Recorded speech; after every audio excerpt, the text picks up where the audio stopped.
Call to order. The time is now 6 o'clock, and welcome to the June 29th special meeting. Ms. Greer?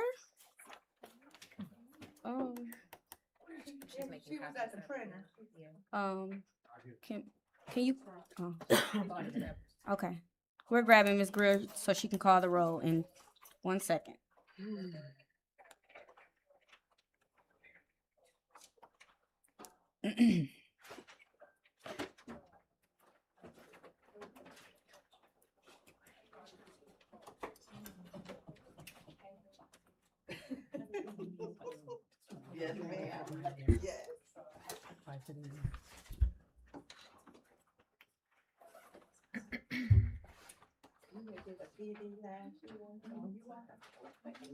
ma'am. Yes.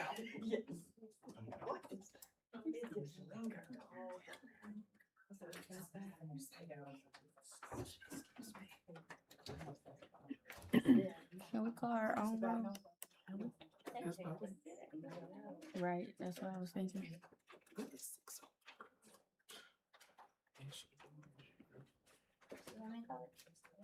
Can we call our own roll? We can? Okay. Yes. Go ahead. Tyler, Absent. She, it's excused. Rogers, Here. Hermanty, Here. Madison, Here. Scott here, Roger, Webster. Webster, That's my name here. Corcoran. Absent. Okay. All right. Item number 2, approval of agenda. We'll approve of the agenda by unanimous consent. There are no objections to doing so. Are there any objections to doing so? No? Okay. The agenda is approved. We will now move to item number 3, presentations. Dr. Rod Green, Superintendent Search Consultant from MASB. Thank you. Hello. Hi, everyone. Hello. And hello to the audience. So we've got a couple of things we want to do tonight. And the first thing I want to review with you is the contract. When we're done with the process, we will need to do a contract, right?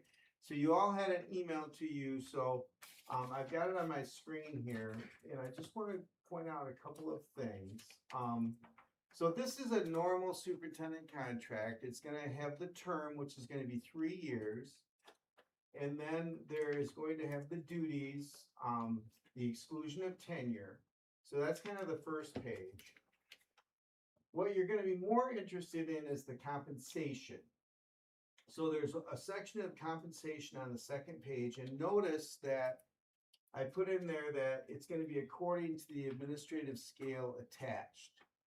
So the reason for that is the ORS rules in regard to contracts, they want you to have a scale. And so if you go to the back of the contract, you can see the scale that I attached. And I kind of went from 185. We set a range of 190 to 220, but I set up a scale of 185 to 208 for the first year. And then the second year would be 190 to 214. Now, this is going to be negotiable. But we wanted to have the structure in here, and so that's what that is. So this is the structure. So we'll have to negotiate this with the successful candidate, but we will know at that time, what are they making, what do we want to pay, and we will talk about that as a group. And so, so I wanted to explain that. So, and the other thing I would say is the 190 comes into it with the other section of the compensation, which is again on page 2. Which is the tax sheltered annuity. So if we offered 185 plus a 3% tax sheltered annuity, that would be over 190. You see what I mean? So you can combine those things. So we don't have to go crazy. And I don't know who was telling me before. It was somebody over here who's like, I'm not sure I want to go that high. We are definitely aware of what that is, and we can talk about that when we get to it. But we didn't want to put down 190 was our only pay when we were posting the position, right? So we know if we get somebody that's already making 210, we're going to have to, be competitive. But if they're making 185, we might only offer 190. Right. Does that make sense? Right. Everybody with me? Yep. Okay, so then you go to the next part, the rest of this is the same, as we've had before. So it's organized a little bit different, but we've got our insurance in there, and then we've got our vacation, and the holidays are listed, and so on. So I got this all set up for us. The other thing that I changed was the evaluation language. So we have to have that changed, remember, in 2024. So we have to have the correct evaluation language in there. That's number 12. So I put in there, you have to have an evaluation and mid-year review. Mhm. So all, other than that, it's pretty much the same as you've seen before. And I think we're set. So I'm feeling good about it. I'm glad we got the scale added in. Any questions on this? No, not for me. And I think you got a hard copy now, possibly. Yes. So if you have questions, we can talk about this at the end of the first round. So what I'm gonna do with this is when we finish up the first round, we're gonna be deciding who goes into the second round, right? Correct. Remembering this? Yes. And I'm gonna be sending those last 2 or 3 candidates prior to the second round. So they have a chance to review this and know where we're coming from before we make an offer. So then at the end of the second round, we make an offer, then I'm gonna be saying, okay, you saw the contract, let's talk. And do you have any numbers you want me to insert, blah, blah, blah, right? The blah, blah, blah is the most important part. Okay. Questions on this? No Contract. questions for me. So remember, we're just preparing ourselves, so, and I'll talk to you about that again on the next time at the end of the first round. All right, the second thing I want to talk to you about is the questions, interview questions. So, when we start thinking about the interview, I'm thinking that we would set up the table similar to where I'm right here, maybe just a little more cockeyed, just a little more like this. Mhm. So that the audience is maybe a little more visible to the person, right? My back's kind of to the audience right now. But we won't, I'm recommending that we do not stream the interviews. And the reason for that is that the first night, people would have an advantage on the second night. Does that make sense? Yes. So you wanna, I guess we wanna tell everybody that if you wanna come and watch the interviews, you have to come. And that's the way we do it. So we have 2 nights. We have the 16th, which is a Thursday, and then the 20th, which is a Monday. So now obviously the candidates could send a spy or something, and I mean, of course that could happen, but the candidates won't come. If they're on the second night, they won't come to the first night, but they might hear about the first night. But that's something you kind of have to live with. But if we stream it, we definitely are going to have multiple Correct. problems. Does that make sense? So looking at the questions, I know you had a chance to review these over the last couple weeks. I would like to say that several of these questions I got from the teachers' questions that they sent me. So I got about 40 questions from the teachers. And so I did include several of those in here. The other ones are from the profile that we did. And so these are all, nothing's gonna throw anyone off. They're going to be normal questions for a superintendent candidate. But I think they're really solid, and I think there's several in there that are very particular to your district, so it's not just generic. So what I'm gonna do on this is I'm gonna put your names in here.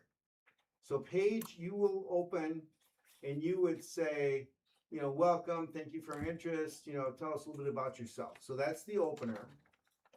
And then Dawn would be the first one. Mhm. And then Rachel would be second. And then Tiffany would be third. Paige would be fourth. Now, one thing I'd like you to do, and I'm going to put this in here, let's make a little note, to introduce yourself when it's your turn to do a question. So Rachel, you would just say, I'm Rachel, I just got on the board a couple of months ago, but I've got 2 kids, blah, blah, blah. Something short, and then just to make that warmth. Personal. Yeah, a little more personal, and then ask your question. Now, the other thing in terms of questions, sometimes a candidate will say, well, what do you mean by that? You don't want to get into that. What we really want is what do they interpret? So then you say, what you would say is, I'll read the question again. So that's your response. So don't try to explain what the question means, just read the question again. Does that make sense? Yes. Now the other thing about questions, I would like to say, when you ask the question, so the reason we're doing the round robin on the questions is so each one of you get to engage with the candidate, right? Mm-hmm. So you need to hold the eye contact. So you ask the question, you're reading the question, and then you're giving eye contact. They're going to engage with you at first. Now, if they're skilled, they will start engaging with others too. But you, as the person that asked the question, don't look down immediately. Don't start taking notes. Keep the eye contact for a little bit. That'll allow them to feel more comfortable as they're answering the question. Does that make sense? Yes. Questions about the interview itself. So what we'll do, Pat, are you going to be here for the 16th, Pat? No, No. I'm not, but I've made So- arrangements. So I'll be here and I'll greet the candidate. We just need a spot for the candidate to, like a green room, like a waiting room. And then as we're finished, I'm going to be in here and then I will bring the candidate in. I'll introduce them to the board. They'll come around and shake your hands. Then they'll sit down. And then Paige, you say, welcome. So that's how that will work. At the end, when we finish our last question, Paige, you will say, at the end, you'll say that ends our formal questioning. You know, can you take a couple minutes and give us your closing remarks? So we have an opener and a closer, questions in between. In the first round, we don't allow any audience questions and we don't allow any questions of the candidate of the board. But in the second round, we will do both of those things. We will have audience questions and we will have questions from the candidate to the board. Now, the other thing for the audience perspective is there will be feedback forms. So as the audience is watching these interviews, the audience can fill out feedback forms. We will collect those and then we will give those to the board members for review before we boil down. Does that make sense? Yes. So that's something we'll do. So if we have 25 people here, we're going to have 25 times 3 candidates. We're going to have 75 feedback forms for that night to review before we start boiling down. Now, we're not going to boil down the first night. So the first night, July 16th, we will do it's probably 3 interviews. We got to decide that. And then we'll quit. And then we come back on the 20th. We do more interviews, and then we will boil down at the end of that. So at the 20th, we're trying to get down to our final round, 2 or 3. Does that make sense? Yes. You with me? With you. So questions. I have a question. What type of questions would they ask us? They will ask you, they should be fairly softball type questions. And I do give them some guidance on don't make the questions too difficult or too particular. But it'll be questions like, what's your top priority for the district? What are you most proud of in the district? What do you think the biggest thing is to work on right now? You know, questions like that. Okay. It'll be fairly generic. And not every board member has to answer. So Paige, you could say, does anyone want to answer? You know, somebody could say, oh yeah, I'll jump in on that one. And so sometimes we'll get 2 or 3 answers and that'll be it. Okay. Unless they sometimes candidate will say, I'd like to just hear from each board member on what they're most proud of. And so then you go around the room and you say what you're most proud of. Something like that is easy. What we really want from that, the candidate, we would like to know if there's anything in particular they want to know, but they've been communicating with me the whole way. So they've got the stuff that we've put online. So they know a lot of information already. So some of it's just a little bit like just getting the voice in the room and allowing a little bit of interaction. But we do that in the second round, not in the first round. Question. So there is no time limit for their response. I know sometimes they can get a little long-winded and get off There track. is. Is it? Okay. There is. Okay. So the interviews, we're looking at about an hour. And so this number of questions, we do have 21 questions. And so that will generally take about 55 minutes. Now, if they are long-winded, we will know that early on in the interview. And so I give them directions in my work with them. I say, hey, there's gonna be 21 questions. You're gonna have 55 minutes. You need to manage your time, things like that. Mhm. Now, if they're not, Paige might have to, when it gets to her, so notice it's gonna come around, so you get about the 10th question or whatever, and you might have to say, hey, we're on question 10, but we're 45 minutes into this, or we're on question 4 and we're 20 minutes in, you might have to prompt them, Okay. and that'll be Paige's job. Yes. Are we meeting at 5 or 6 on the 16th? The 16th, I think, is at 6. Oh, I thought we moved it. It's Uh, at 6. It's at 6. It's at 6, yeah. Maybe we have 3 on the first day. Well, we haven't decided yet. We're gonna decide that in a minute. But I'm just talking about general logistics.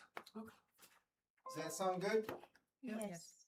All right, so I'm gonna put these questions with your names in them.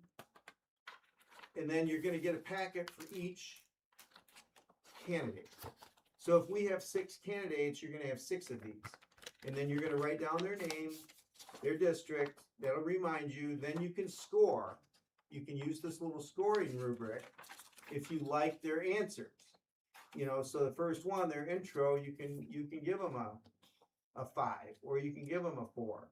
And then you can add up as we'll have a little time, and you'll have a little time in between interviews, the nights, right?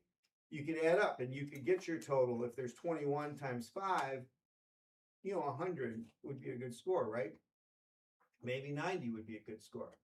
Maybe you're a hard grader, maybe 80 would be a good score. But you'll be able to tell from your gut feeling compared to your score if you do that. Sure. You'll be able to say, all right, yeah, I really like this one. Oh, their score is higher. That's the theory behind it, Right.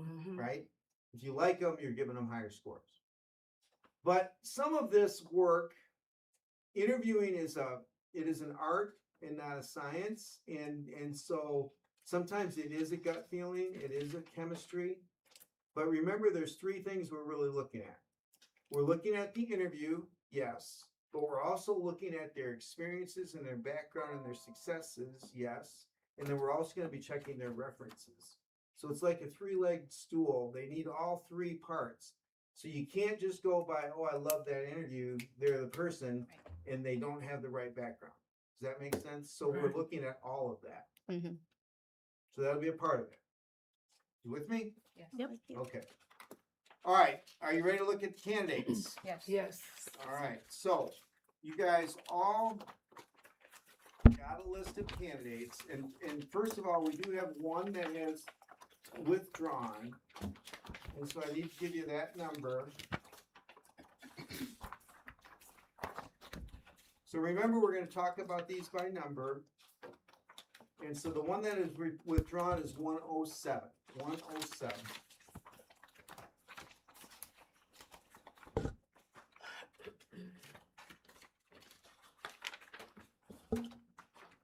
Okay, so basically, we had more applications for this job than we have had for MASB in 5 years. This is most we've had. So everybody's like, what are you guys doing in Oak Park?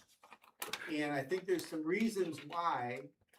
I think, it's a good location. There's a lot of stuff going on. There's some issues here, which is attractive to some people. They think, hey, I can be the one to solve it, whatever. It's all good. I made a lot of phone calls. I talked to a lot of people. I talked to a couple of really good candidates that did not apply. And so, that's disappointing, but yet this is what we have, and this is our field. So rather than me going through all of these for you, we actually have a total of 43 now, with the one dropping out. I'm wondering, did you have a chance to look at these and where are you at with some of these names? So even if you had 10 that you might want to see, I wouldn't mind seeing it. Mhm. But I asked you to pick 5 or 6 or 7, and I wouldn't mind just going through and seeing what do you guys think. Is anybody got their list? Yeah, Heather. I did. You want me to get numbers? Yeah, just give me a number. Okay. 88, All right, hang on a second. I'm gonna find each one here. 88. All right, got it. 49, 49. 21, Yes. and 64, 64. and there's one more. 85. 85. Is that on the second page? No, 85 is on the first page. Oh, there it is. And then Yep, got it. kind 85. of want to see 63. 63. Oh, Yeah. yeah. Okay, that's good. That's 6. Yeah, All right, that's- let's hang on to that thought. Who else has got theirs? Rachel, what do you got? I've got 56, 56? 49, 49? 63, 63? 58, 58? 85, 85? 66. 66. All right, that's 6. Tiffany? Yep, I have 63, All right, hang on a second. All right, got it. 21. 21, got it. I looked at 56. Hang on a second. 56. 88. Hold it, I can't find Oh. 56. She's Top of the on page. top. Oh, up at the top, got it. Got it. Thank you. And then 88. 88. And I also looked at 49. Hang on a second. All right, 88, got it. 49, yes. And also, what number? 45. Okay.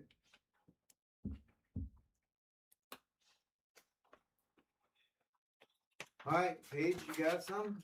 I do. I'm still looking though, but like I said, I've been out of town. But 115, All right, hang on a second. 115. Oh, all right, got it. 95, 95. 63, Hold it, Oh. hold it. 95. 63. and Alright. 21. 21. But I'm still looking though. So give me a minute. Still got a couple maybe that you want to pick. Probably And- so, yeah. Andrea, how about you? Did you Looking come up at- with any? Yes, I'm still looking. I was out of town as well. 88, Okay. 49,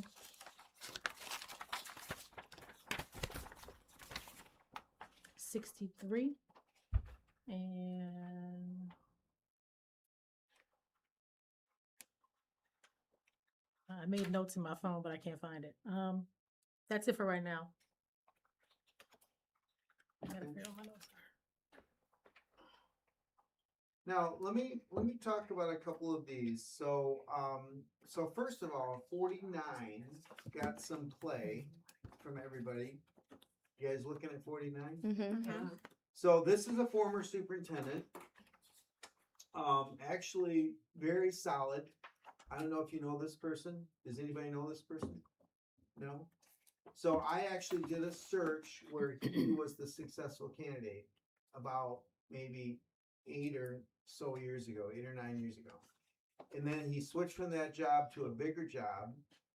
And he is very well thought of, very strong, but there was something that was personal. I don't want to say health, but I know it was a personal thing in his family, and so he stepped down. So he has been out of the superintendency for a few years, maybe three or so. But, very well thought of candidate. I think you will be very, very, pleased with this candidate. So that's 49. 63, I did talk to on the phone for, quite a bit, so I don't know this candidate. But she is a superintendent, or I guess I should say she's a regional vice president / superintendent, so she has oversight over schools, but not necessarily, a normal school district. So I will say that, but she had a very, interesting, background and very good to talk to, so I will say that I was impressed with her, which is why she's on the top of my list. So those are two that you mentioned. Another one that had a few votes is number 21, which is also a superintendent with superintendent background. I have met her, talked to her, she's very solid, so I'm feeling like that's a good choice as well. Hi, Dawn. We're looking through the candidates right now. Did you get your thing? All right, take a look at it. So we've got, a couple of candidates have several votes, so 49 and 63. Did you happen to have some did you pick out some? Can you go Yes. through? I did You wanna go through and tell me? that. Sure. You're just in time, in the nick of time. Yeah, I have my cheat sheet, but then I'll look here. There was, I can't say it, right? Did, Number. what? Number. Just a minute. Number 34. Number 34, number, Alright, hold on just a second. 34 down there, alright, that's it, 34, got it, one, keep going.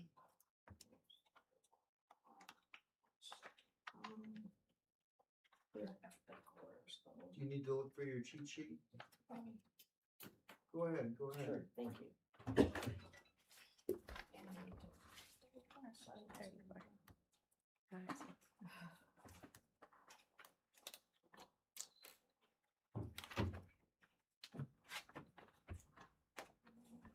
Does Oh, anyone, I'm sorry, are you ready? yeah, 115.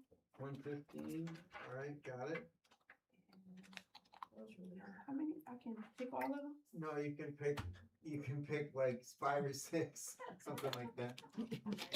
I mean, we're kidding. generous, but, Then everybody, you get a job, you get a job, everybody get a job.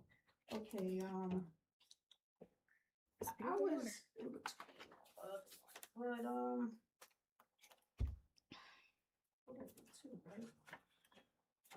you gave me a couple.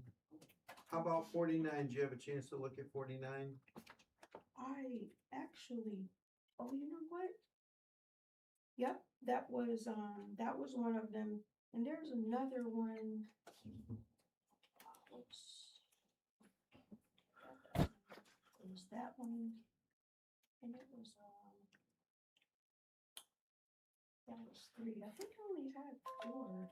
I have to look for the other. It was, oh, it was 102. Okay. Oh, alright, I see.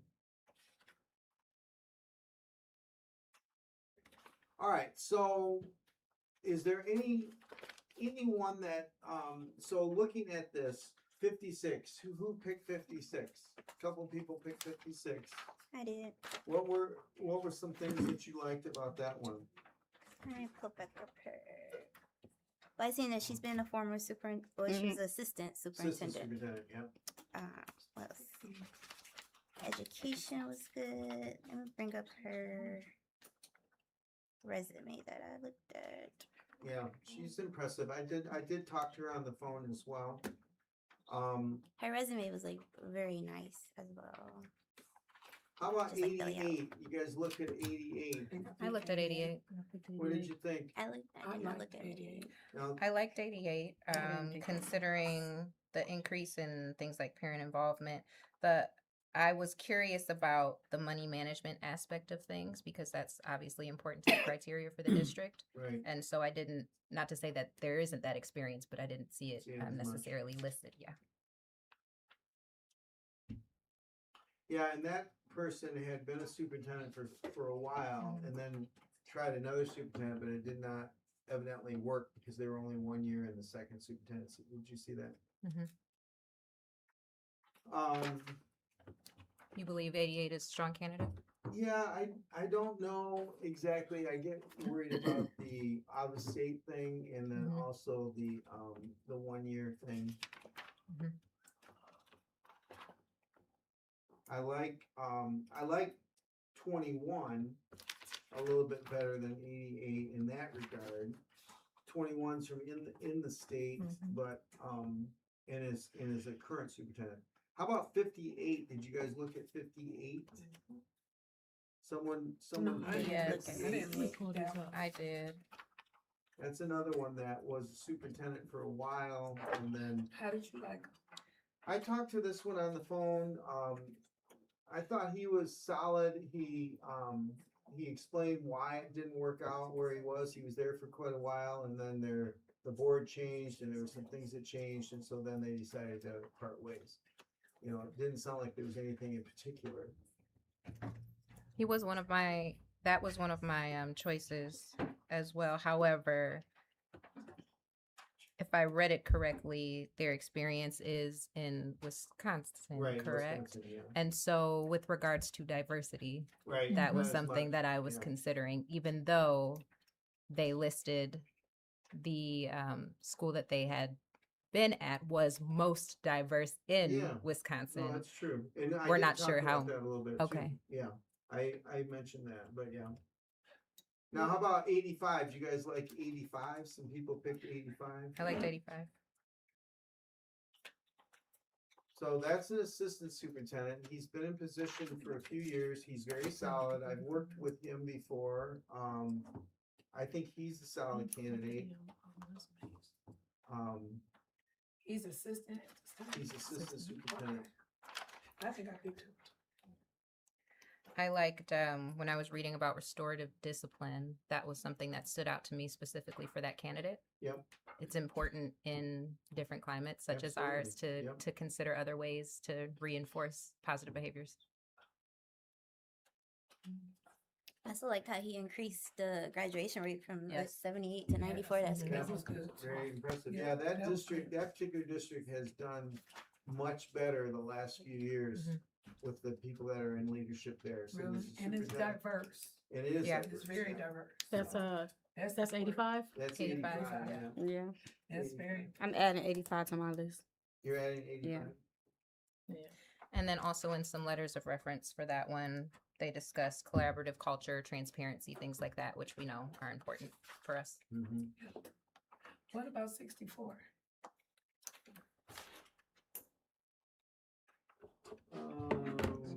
Where is it? Bottom. Bottom. So 64 is, has been a superintendent for a while.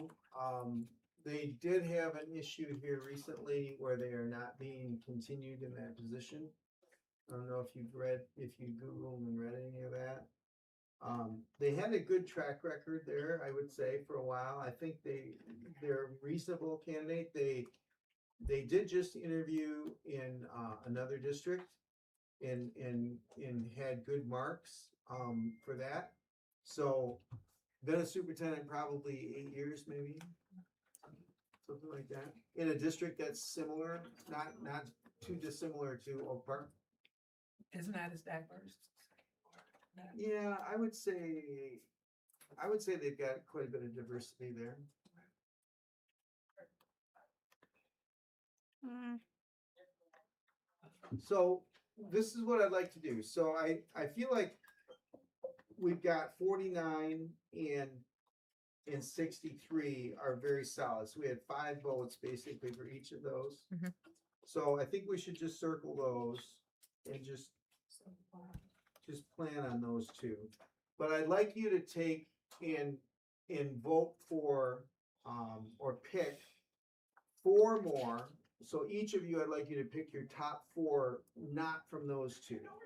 Dr. Green, So your top 4 of not from those 2, yes. the one number 34, I didn't want to go into too much detail, but that, candidate, excuse me, stood out a lot based on the position, where they are now, Okay, being very familiar with the district. with the district, with other districts, and Okay. yes.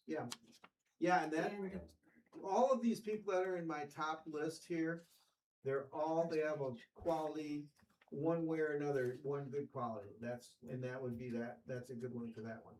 No superintendent experience, but solid other experiences. So can you guys, yes, Heather, I know, I was supposed to give my top 4. you're gonna give me your top 4, so I wanna say again, you guys are trying to give me your top 4, so do another mark on your sheet here so you can figure out, So without picking which numbers? without picking 49 or 63 anymore, give me your top 4 after that. 41. All right, Heather is ready. 21. All right, hang on a second. 21, got it. I still like 64. 64, hang on a second. Got it. 56 56, got it. and 58. And 58. Okay, so she picked 56, 58, 21, and 64. All right, anybody else ready with I got 2. 4? You got 2? Yep. Andrea, go ahead. 85 and 21. 85. sound like we playing the lottery or something. Jeez, okay, give me a jackpot. 85, hold it. I'm marking this down, 85 and 21. Got it.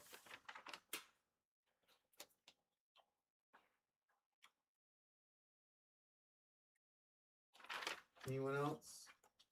Rachel? 85, Okay. Got it. 88,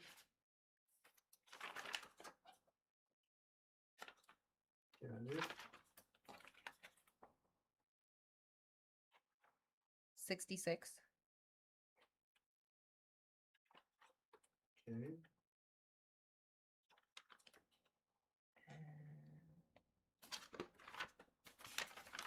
I'll stop there for now. All right. Tiffany? At 21,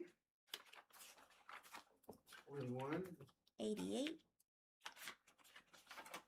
88, 85, 85, 45. 45.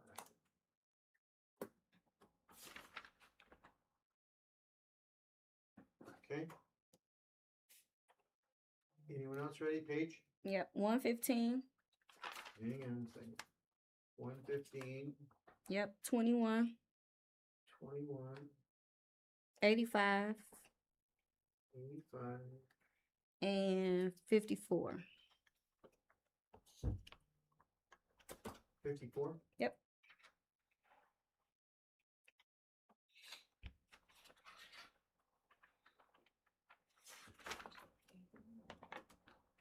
Dawn.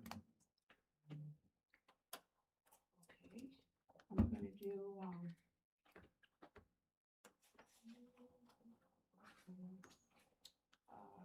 115, Okay.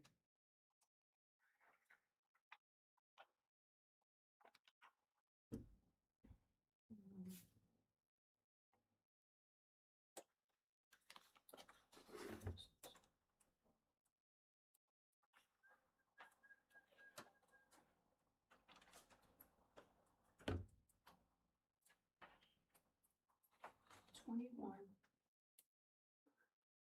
Got it.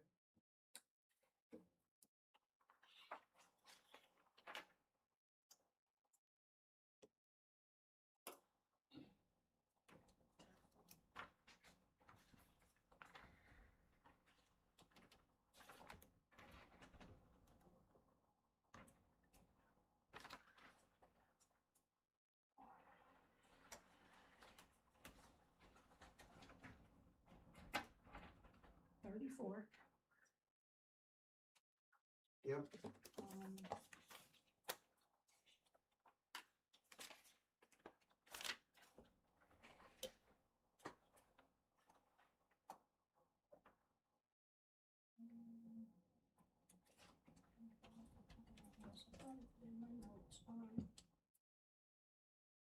How many was that? 2? That was 3. 3.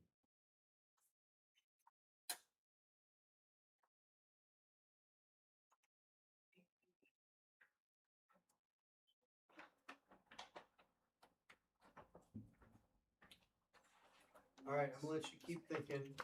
I wanna do another round. So here's what I wanna do with you guys. Are you listening? You ready? Yes. So we had another 5 people and 4 people pick 85 and 21. So I feel like 85 and 21 are in.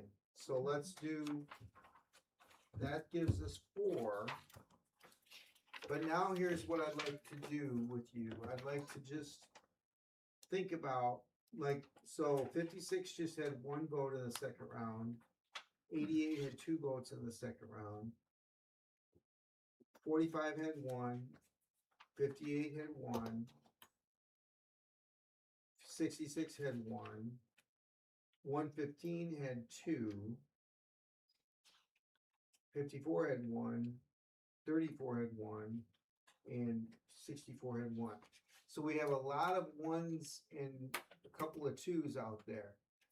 How many more you want us to have? Well, I'm wondering, I mean, 4 is the minimum, 6 is the max. So usually I wouldn't mind having 1 more, for sure. And I wouldn't even mind having an alternate if Yeah. somebody can't I make agree. it or something. What do you like about 115? Well, 115, I did talk to him on the phone.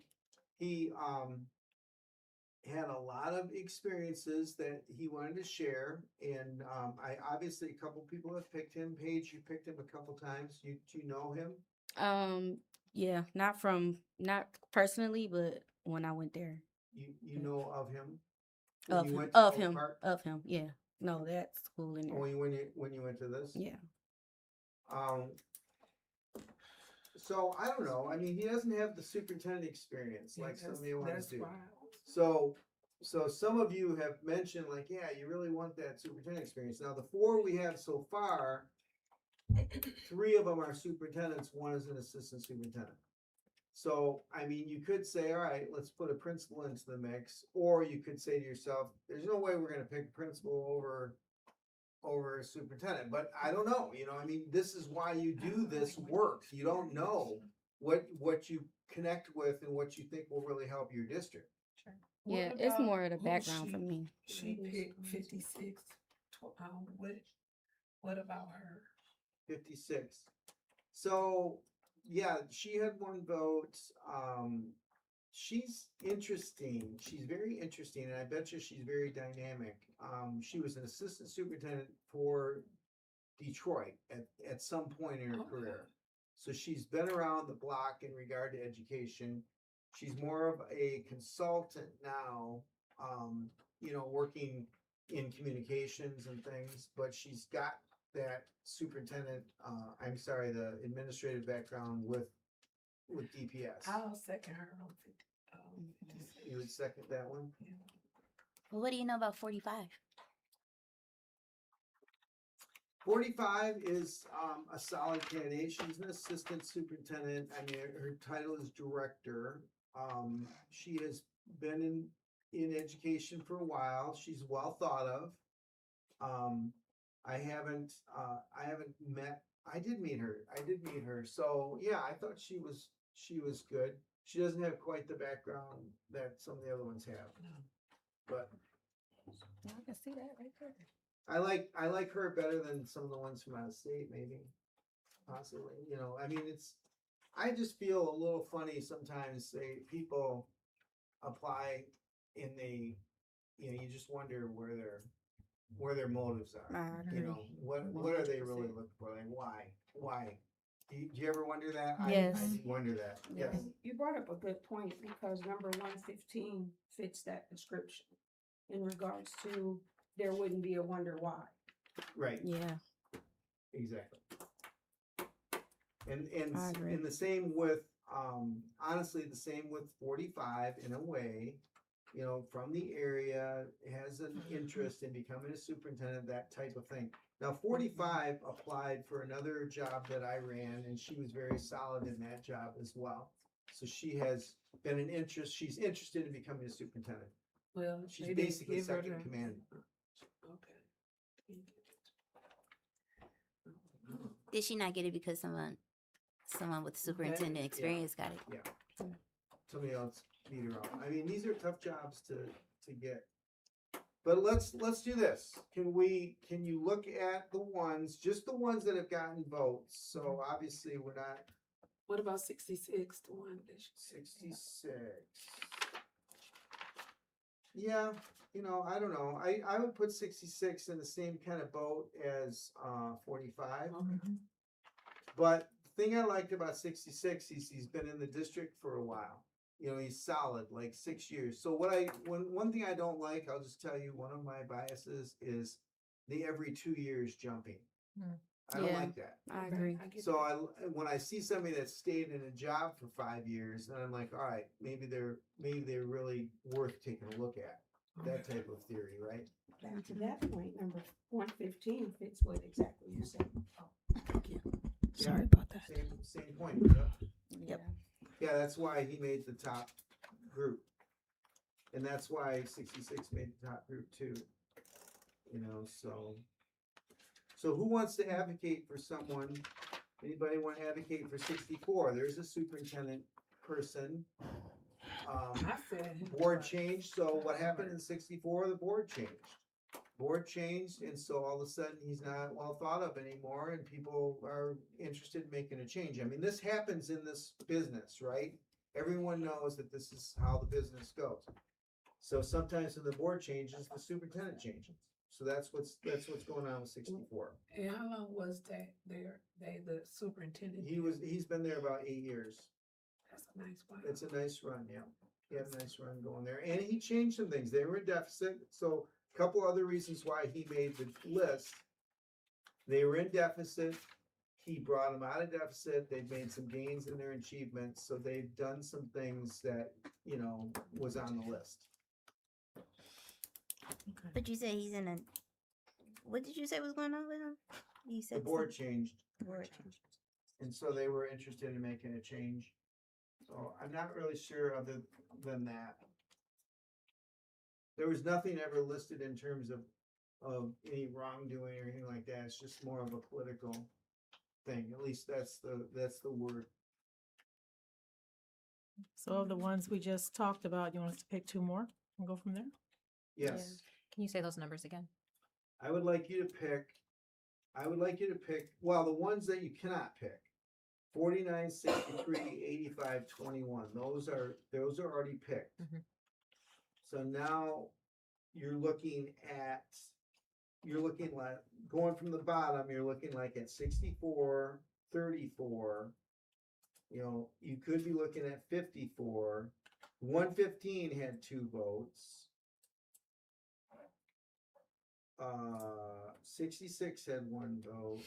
88 had 2 votes. That's the out of state, just lasted 1 year in his last job. So those, and then 56 had 1 vote. So of those, can you pick two of those ones? I said 64. All right, Heather, 64, Yeah. and you still like 115. Who did you pick before? 64. 88. I picked 88. Do you want to stick with that, or you want to go back to 115, or I never picked one. no? You didn't pick I'm 115. not gonna eat. How about 34? No. 34. Now tell me about 34.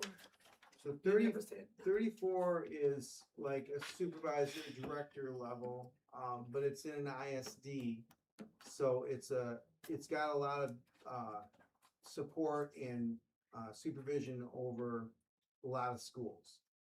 I'll do 34. All right. All right. Who else has 2? Me, 115 and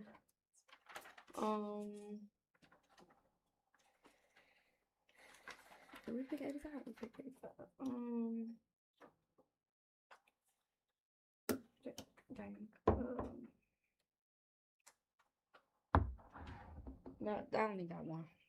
Cause I'm looking at a specific thing, and I seen it with all the people that I voted for. Paige, you just have one or you got two? Yep, I got one. That's it. 85, 63, 54. Tiffany, you ready? Oh, 115 and 54. Did I already tell y'all that? 54? 54 and You didn't say 115. 54. Hold it. Oh, 54. Got it. Okay. Tiffany, I don't know. not you. You're not ready yet, Rachel? I mean, 64 seems cool, but I'm just reading what happened, and we need enrollment. I think that was one of the reasons why they. Don't know. I really don't know. So what do you want? Come back 64? to me. Come back to you. Yeah, All right, come back to me. Rachel. 115 and 56. 115 and 56. Okay. Andrea. 45, 56. 45 and 56. Dawn, Yes. do you have two No, more? I'm just kidding. 115, Okay.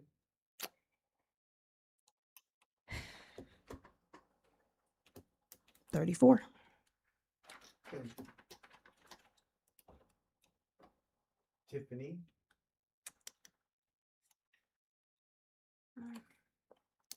So I had 45. So 45 45. and I think I like this.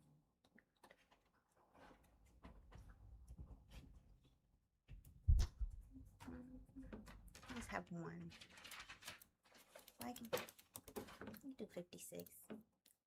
I like that 56. 56. Okay. All right. So What do y'all like about 56? I would like to cut out the ones that just got one vote and have you vote between these four people. So I'd like to have you pick two from 56, 45, 115, and 34. So those four, I would like to see you pick two from those four. Each one of us. 115. You ready? Yeah. Heather? 88 and 34. From, Did you say from 80? 56. No, no, no, no. I thought this was All right, let me say this again. 56 and 34. I was looking above. All right, 56, And 45, 115, and 34. So you're saying 56 And 34, please. Thank and you. 34. All right, got it. Mm. Who else is ready? Me. Paige. 115 and sorry, I didn't circle it. Oh, hold on, 2 seconds. Not 56.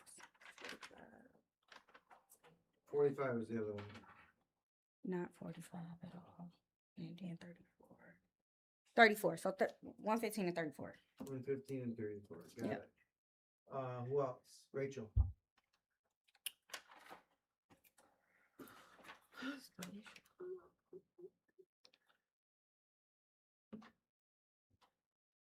$115.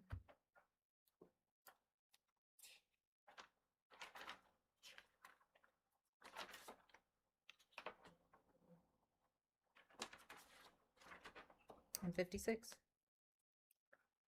Got it. Who did I call on yet? Tiffany. Me. So 115 and 34 don't have superintendent experience, right? Right. Right, yes. None of these do. Right. None of them. None of these four do. but None of them have superintendent they got experience. urban experience. These two don't. But, you know, Who has urban experience?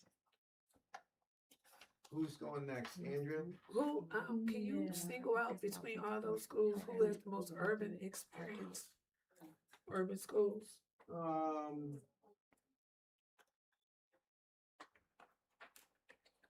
They, Can see it, they right? Well, I'm all about to have say, yeah, a good amount of urban, yeah. I think that's very important. Andrea, between those Yeah. four, do you have two that you would pick? 45. Okay.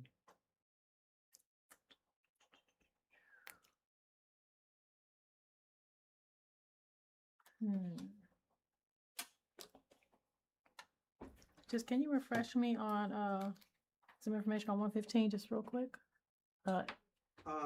Current principal of a large high school Right. in the area. How long? Has a solid background and, has an interest in being in this area.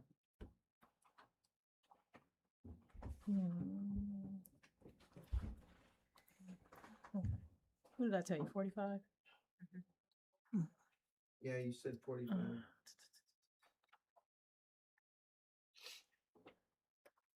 I don't know. You got all my people picked. Let's see. Remember, we're not offering it to anybody. We're just, who do we want to see? I mean, Right. there's interest in seeing, I wouldn't mind seeing 6, but we might only end up with 5. I wouldn't mind though seeing at least one more. So we're trying to figure out who do you want to see the most between these 4. 115. Okay. Who didn't go? Me. Tiffany? I'll go with 115. That's Okay. what's already. And also,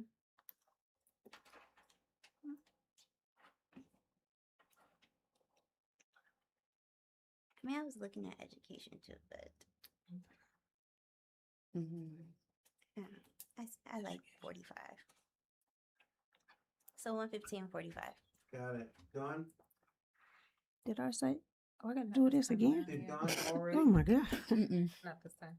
I thought it went, right? Two. Not He this wants us to time. pick 2 out of. Two out of this Oh, now. oh, 2 out of the 4. oh, elimination. You know the numbers that we have to choose from? It was 115, 34, 45, and 56. 34. Okay. And I have to pick how many? Two. Oh, 115 and 34. Alright. Alright, here's the thing, 115 got 5 votes. 34 got 3.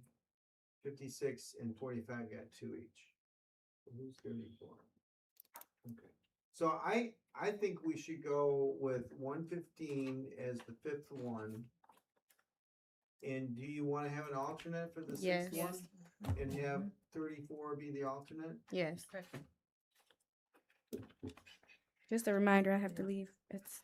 Alright, we're done. So here's what's gonna happen. Hold on a second. Huh. So here's what's gonna happen. I'm gonna call these candidates. I'm gonna get the interviews set up. We'll go with 3 the first night and 2 the second night. The one that's an alternate, I won't call them yet. I'll wait and see if I get confirmations on the first 5, right? Okay. And then if I get somebody that bails on me, then I'll call the alternate. So this information will be coming to the district tomorrow around maybe late morning, Mm-hmm. and it can be posted. I'll send it to you as well. You'll see the list of the candidates and the times. Mm-hmm. So we'll start at 6 o'clock on the 16th. On the 20th, we'll also start at 6 o'clock. These are about hour interviews. Okay. All right? Okay. Sound good? Sounds great. All right, done. Thank you. Thanks for Awesome.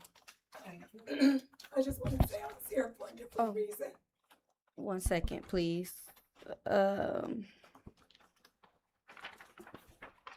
that the discussion? Okay, just 1 second, please. We will now move to item number 4, audience participation. Can you read the public comment guidelines? Ms. Pat, you have one? The yellow paper. You want me to read it? Okay, You want me to go go ahead. ahead? I do have to read y'all. I'm gonna read after this though. Thank you, guys. Thank you. you. Thank you so much. Have a good one. Thank you for your everybody. promptness. Thank you. I wanted to know, who do I need to speak to concerning? Just 1 second. We gotta call you up, okay? We have to read the guidelines and then we'll call you up. Because the Oak Park Board of Education values public meetings, not just meetings in public, we welcome public comments on school issues. Speakers are asked to express themselves in a civil manner with due process for the dignity and privacy of others who may be affected by public comments. The public comment portion of the meeting cannot be used to make personal attacks against a school board member or school district employee that disrupt the order of the meeting and are totally unrelated to the manner in which the member or employee performs his or her duties. Speakers should be aware that if statements violate the rights of others under the law of defamation or invasion of privacy, such comments may result in legal liability. Most comments can be concisely stated in 3 minutes, and the board respectfully asks that comments remain focused on topic or issues and not be directed at specific personnel or board members. All right, we have one. Yep. You could go up to the podium and then once you're done, just give us your yellow card, please. I'm on my third child at this district.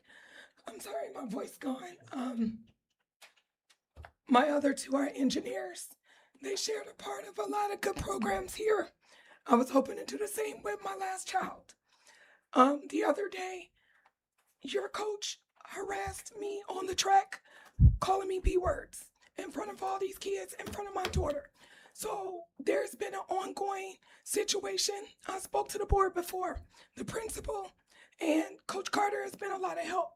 My daughter has battled deep depression. I've decided when she was put off the team to just coach her myself, and maybe things amend at the beginning of the school year. She was put off and told, I can't take your mama, she negative, and whatever else negative. You don't go to a child about their mother. So at one point, I told him, God gave you 2 daughters. Stay the F away from mine. It was in text message. He twisted it around and made it seem like it was about me degrading his children. It's been something. And now you're standing telling us that you will serve me papers to not use a track that my home taxes pay for. It's a public area. I should be able to use it when they're pretty much done. There was nobody over there. We were only using a track for 15, 20 minutes. Every time my daughter has a big national event or success, it's something where you're approaching her. In the beginning, it was approaching her. It ain't my fault you ain't get better. Your 9th grade year is in your head. It's in your head just constantly. And I'm like, that's not a role model. So I just want to know shortly, without all the details, that was unacceptable. That's verbal abuse. If you're calling me B words and my daughter is standing there saying, I won't accept this. She didn't came to Carter when this happened. I believe Wednesday or Thursday. I want to know, what else do I need to send everything? Because I filed a report. I've been writing everything out. I have voice messages, text messages, witnesses, whatever you guys need. In the beginning, I didn't want anybody suspended. Kids taunting her when she's running around. The team used to be friends. But when you cuss out kids and tell them, you better beat Janae, you better beat Janae. Now, when she's running or she's checking in, I hope this B don't need my starting blocks because I ain't giving her nothing. Or when she's running this, or parents chatting, beat Janae, or them getting cussed out because they don't beat my daughter. So I can go on and on and on. I told Carter, everybody, he's doing good with them. I just want to do good with mine. She deserves some happiness in her high school years, like my other kids who are now working for the government in engineering and all kind of stuff. My child has been through enough, and it's gotten to the point where I don't care about nobody's job no more. I care about my child. I care about other kids. What was your name? Ada. Thank you, Ada. We do appreciate you. We aren't allowed to respond to you directly, but we will. If you can email me, that would be great. Okay. You can give me your email. Yep. Absolutely. It is on the school website too, though. But I can absolutely write it down for you. I have to go early though today.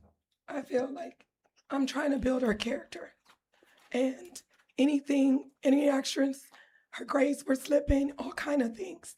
And it's been hard for her to show the person she was to her teachers and everything else. Now she's doing better. She's competed. She set records at the middle school. Brooks was top 8 in the world, and she has a record. She's very known. You can Google my child. She didn't deserve this. I'm sorry, could you also add that to the superintendent as well? At what again? You when you email the president, so the If you guys can write your information. I'll put it down. Yep, Yeah, I will. Thank you. I got you. Thank you. Are there any more Can I cards? get your yellow card? She has to write it out. Oh. She has to. All right. I'll put this paper up. Let me see your special. It's the special meeting. Thank you. Okay, we are now at number 5, adjournment. Our next meeting will proceed right directly after this meeting. This meeting is adjourned. It is 7:06.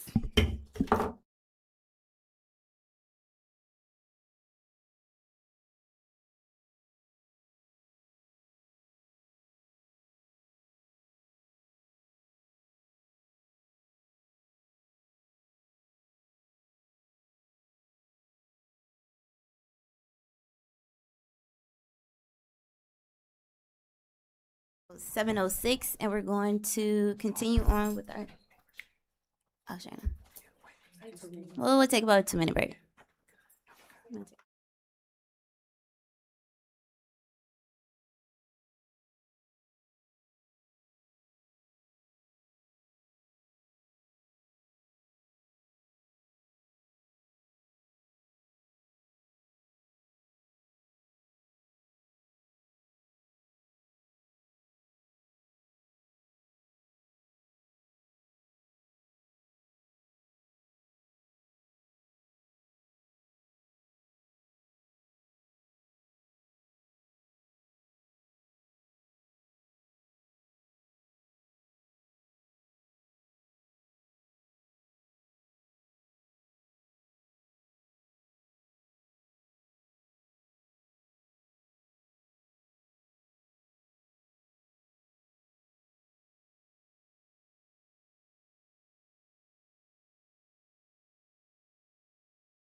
All right, the time is now 7:11, and we are going to do our next special meeting, which is today, June 29th.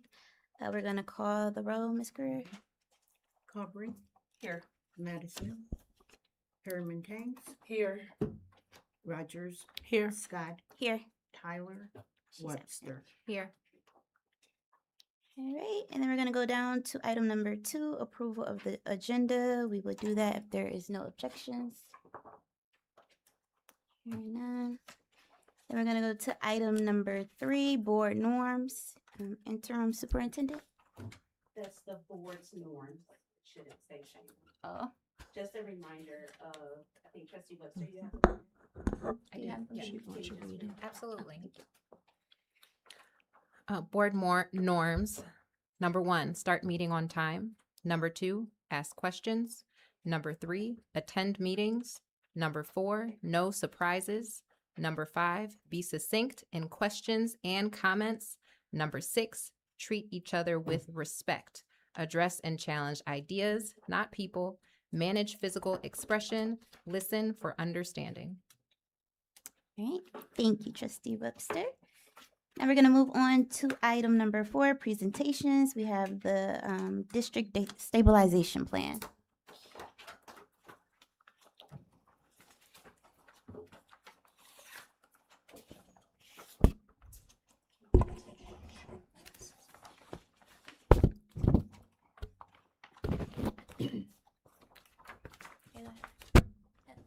Sorry, thank you.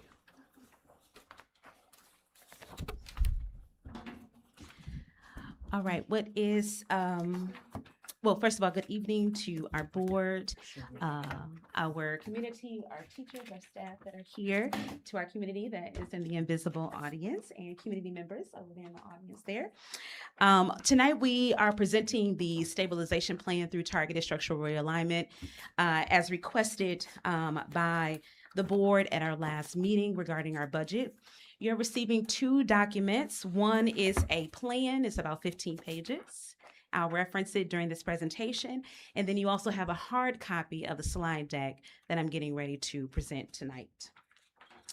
And so before we start tonight, this plan really is just including immediate actions and a phased implementation plan, timelines, monitoring structures, enrollment strategy, and all of the things that we discussed at our last meeting. And I want to say this very clearly before we begin. This plan is just not about cuts. You can't cut your way to stabilization. It requires more than that. It's about stabilization. It's about controls. And it's about rebuilding our financial discipline as a district. But more importantly, it's about protecting students, right? Because we are in the business of education. And so it's protecting students, classrooms, legally required services, and to the greatest extent possible to protect those who we serve every day, right? And so we also realize, as we indicated before, that behind every number that was presented at the board book, there's most likely a person. Not always, but most likely, right? So we're very conscientious about that, and we have centered that in this plan on tonight. And so some of the key assumptions that we have, key assumptions and commitments that we have identified. This is on page 1 of your handout, but slide 2 of the deck, okay?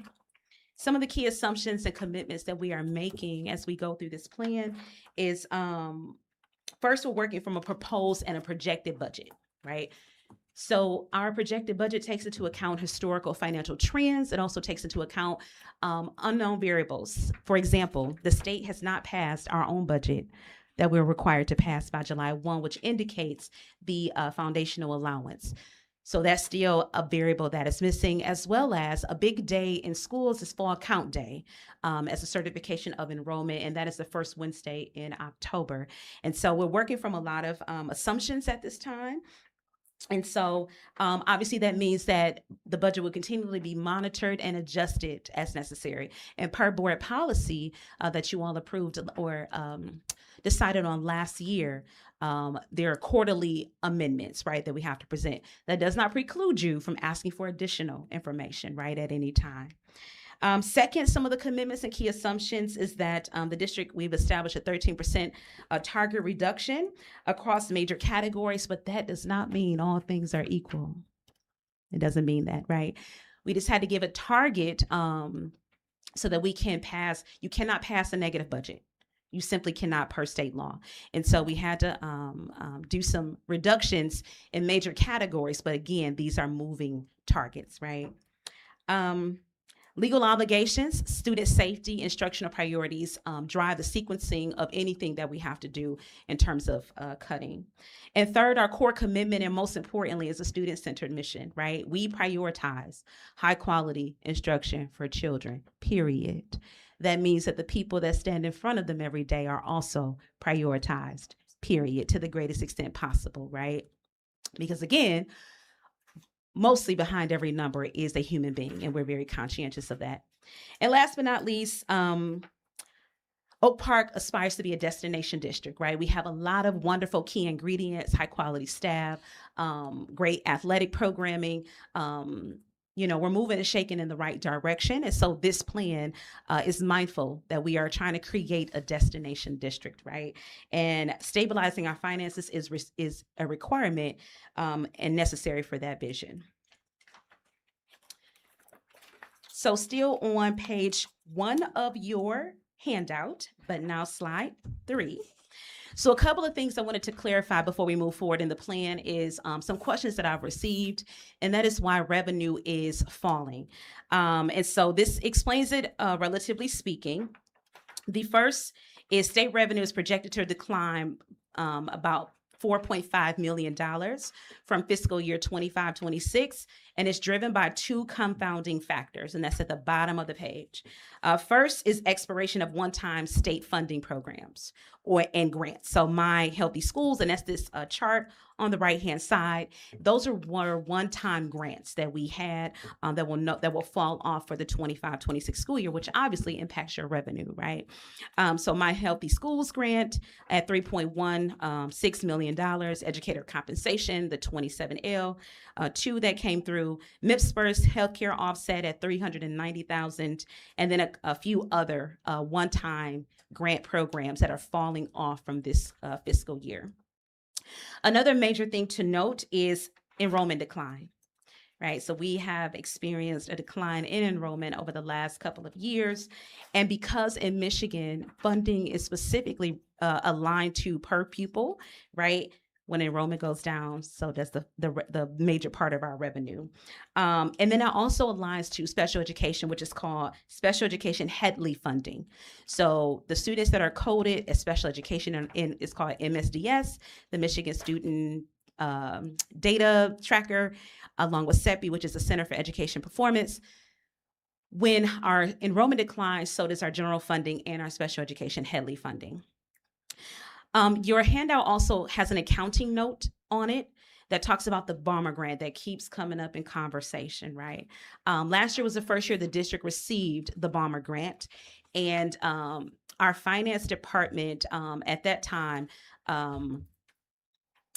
there were some errors that we made, right? Not on purpose, right? We received that grant, but because summer school spans 2 fiscal years, the fiscal year ends June 30th and the new fiscal year starts July 1. But summer school is June through July, right? So you're in 2 different fiscal years when you're talking about summer school specifically, which is what that grant was. And so the Balmer issue, we recognize, and I think Andrea Ms. Spar said it last couple meetings, we recognized all of the revenue in one fiscal year, but the expenditures in the next fiscal year, which then created a timing mismatch because it looked like when you capture all of your revenue in one year, it looks like your bank account is up here.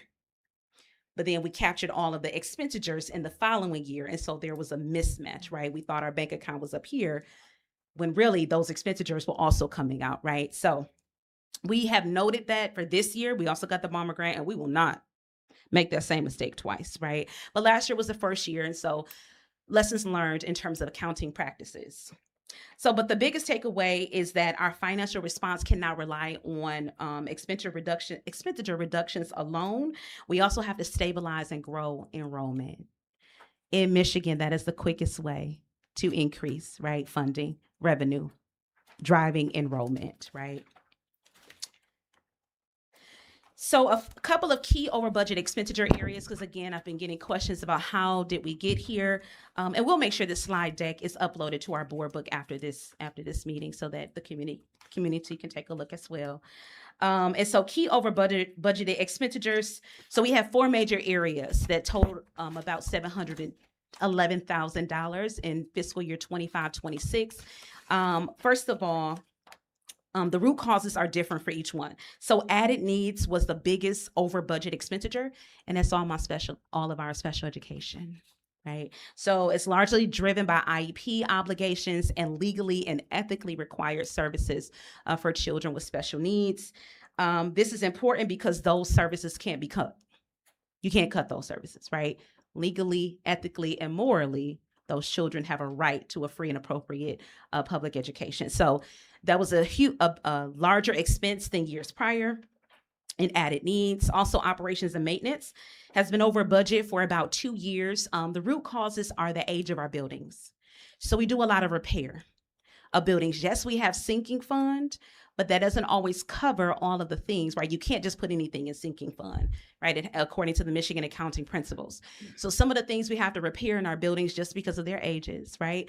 Also some service contracts that have automatic percent increases. So security, custodial, our third-party vendor contracts, they have automatic percent increases in their contracts.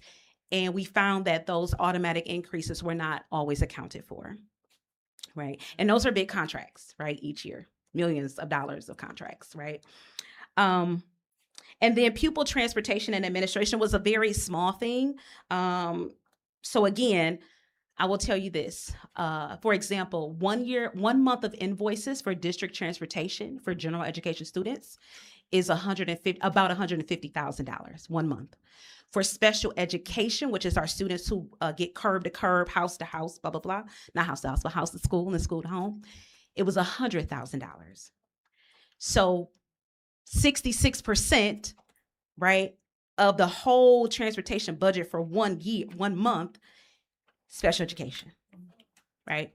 So these are the things that you got to do it, right? Because it's legally, ethically, and morally the correct thing to do. But with more kids being identified as needing special education services, that means costs also rise at the same time, right? For example, our county average of students with disabilities is 8%.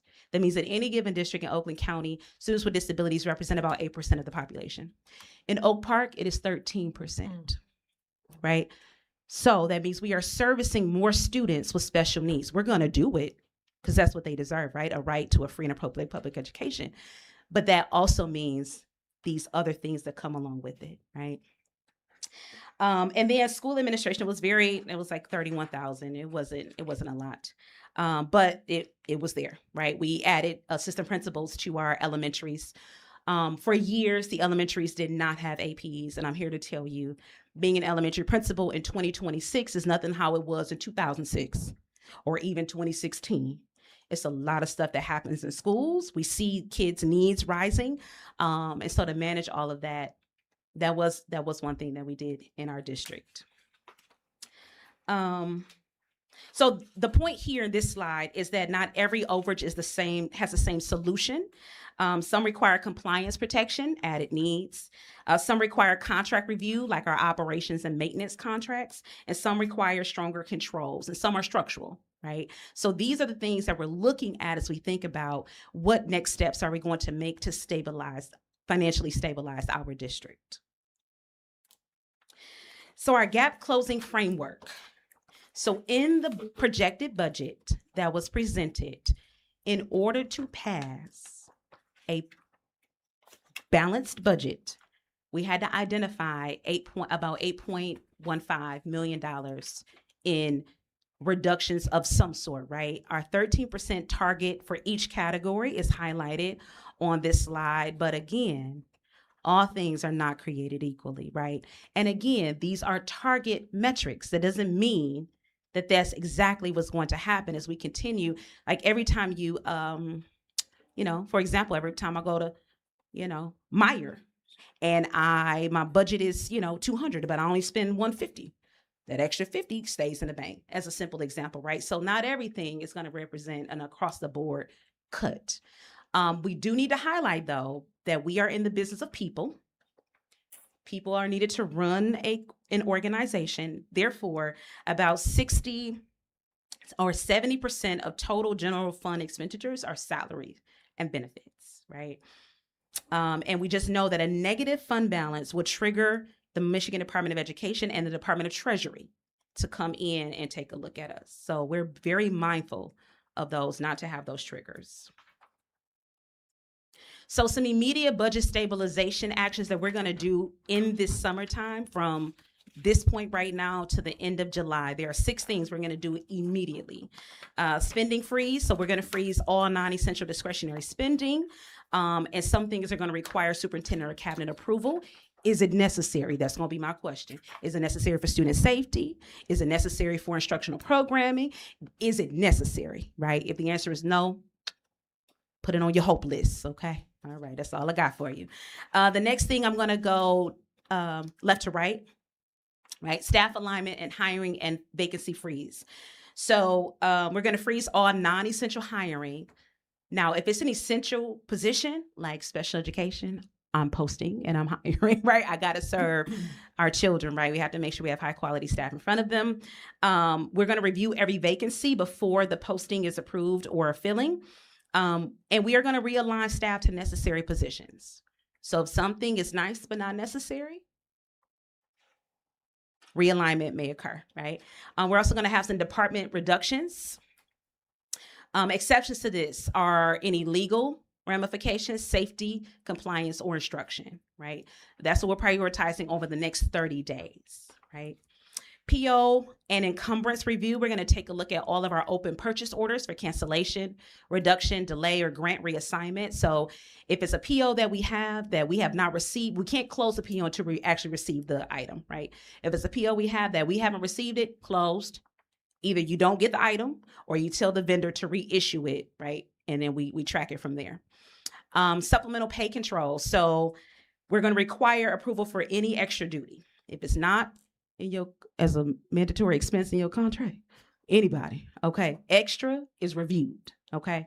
Extended time, summer work, all of those things. And we're going to implement a standardized framework, like a decision tree. If this, then that. And the question is going to be what? Is it necessary? Okay, so that's going to always be the question. Is it necessary? We're also going to do contract and vendor review. Again, we're going to review vendors, software, subscription, service agreements, and assess any overlap. Are we paying a contracted service for something that we have somebody in district that they do, right? We're going to take a look at that. It's called degradation of duties, right? Is someone performing the same task that a contracted vendor is already doing, right? And then finally, summer school cost control, because that's the only instructional programming that we have right now. We're really going to be, so we're not going over hours, salary, supplies, cost control for summer school, because that was a big expenditure last year as well. Summer school is funded by both the Balmer Grant and Title I. Balmer Grant is only rising K through 10. Title I pays for everything else, right? So we're cost control for summer school. Let me make sure I got everything. Okay. And the point here is that we're not waiting, right? We know comp day is coming. We know we may have some attrition. Attrition is when people resign or move on, right? That doesn't necessarily mean we have to replace their position. Is there someone already in district that can be reassigned to that position, right? So we're not reducing. But if somebody naturally attritious is not a word, okay? Audience, don't say nothing, okay? If somebody leaves the district, amen, okay? If somebody leaves the district, is it necessary to hire someone new, or can we reassign somebody into that necessary position? Because the question is, what is it necessary? Okay, there it is. So a couple of board direction requests, and sorry for that little ugly picture. I don't know what that thing was doing. Okay, so for some board direction requests, we're asking for 5 things. So approval or support to freeze non-essential spending, which I think y'all will give me, right? Support for pre-approval requirements for any extra duty work or stipends. Authorize a review of contract software services for reduction or renegotiation. And I'm not talking about labor contracts. I'm talking about vendor contracted services, right? Staffing restructuring authority. So do a comprehensive staffing review. What's nice, what's necessary, where are we double dipping? Where do we have two people that might be doing the same thing? And can we realign those duties and positions? And then we agreed to do a service savings tracker for each board meeting moving forward. So those board direction requests, it gives the board regular oversight into what's happening in our district and gives you clear direction moving forward. So next up is a 30, 60, 90, 120, 150 implementation timeline. Now, I won't read all of those things. We aligned it to the actual school calendar. So district ended, well, regular school ended June 12th. We're currently in summer school.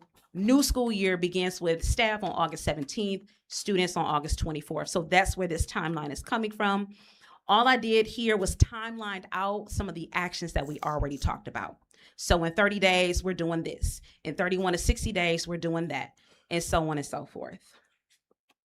Now, a caveat here, we want to move urgently, but not recklessly, right? Because again, legal requirements, safety requirements, high quality instruction. And also, we have an incoming superintendent, right? So Shayna Murphy, as the interim, I'm not gonna make whole scale changes and decisions when we got a new leader coming, right? That's disrespectful. But I will do things that stabilize the district in the ways that which we can do at this time. So the 6 things I've already notated, right? Taking a look at contracts, taking a look, freezing non-essential spending. All of those things I think are in the purview for right now. Anything that's longer term will require that person to have a say-so, right? Because then they got to lead the district beyond that, right? So I'm not going to, paint the town red and somebody got to walk into those shoes, okay? Oh, that's not a good color. I do want to paint it red though. Okay, maybe blue or black, I don't know. Okay. So this slide is, let's see, guiding priority. Okay, here we go. Guiding priorities and enrollment strategy. So a few guiding priorities that we are sticking and staying to. We're going to maintain legally required services and compliance obligations. I think I've said that enough. Protect student safety and classroom instruction to the greatest extent possible. Avoid one-time fixes. So if it's just a Band-Aid, but you got a gunshot wound, that's not gonna help. Hey, Nurse Rogers, is that right? Amen, okay. So we're gonna avoid one-time fixes because it's not gonna solve the problem, right? It may give us a short-term headway, but it won't last long. And then we're gonna follow all board policy, CBA, legal requirements, appropriate notices, if anything falls into one of those categories. Another big thing is enrollment goals. So again, we can't cut our way to increasing our revenue. That only comes from increasing enrollment. So we have some enrollment goals that will be strategically led collaboratively by central administration, building leaders, communications, athletics, and administrative support teams. So 4 big things there: retaining students is very, very important. Converting prospective families at entry points. So I'm going to show you our enrollment slide in just a moment. But we have some key points that we are losing, right, families. And so we need to take a deep look at that and see what we can do to either stop losing families, and then for people that are interested in our district, making sure we're keeping that communication loop. We're closing that communication loop. Strengthening transitions between elementary, middle, and high school, and then connecting programming and school identity. So what does it mean to be an Oak Park Knight? What does it mean to be an Opa Blue Knight? What does it mean to be a Pepper Panther, an Einstein Eagle, a Key Falcon, a Nova Black Knight? All of those things create a sense of belongingness. Hey, Trustee Webster, a sense of belongingness, and connects students and families to the Oak Park School District and keeps them wanting to remain here, right? So one side is reduction, one side is revenue building, right? We got to increase enrollment. So here's some enrollment data in plan. This just gives a snapshot of our current enrollment data. This is as of March 4th, which was our last state certification of numbers. Now, the numbers in MyStar may look a little bit different on June 12th, but this is the number captured from our winter count data.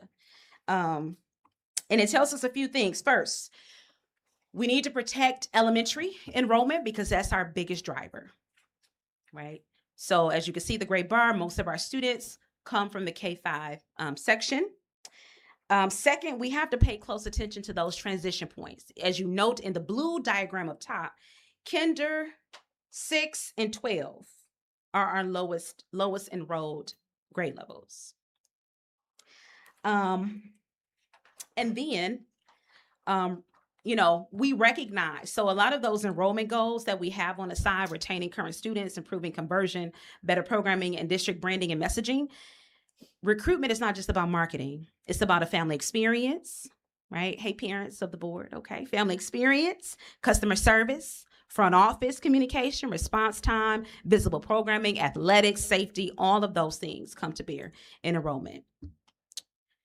So in your handout, I know it's not up here, but in the 15-page stabilization plan for enrollment, we have a 30, 60, 90-day plan for that as well.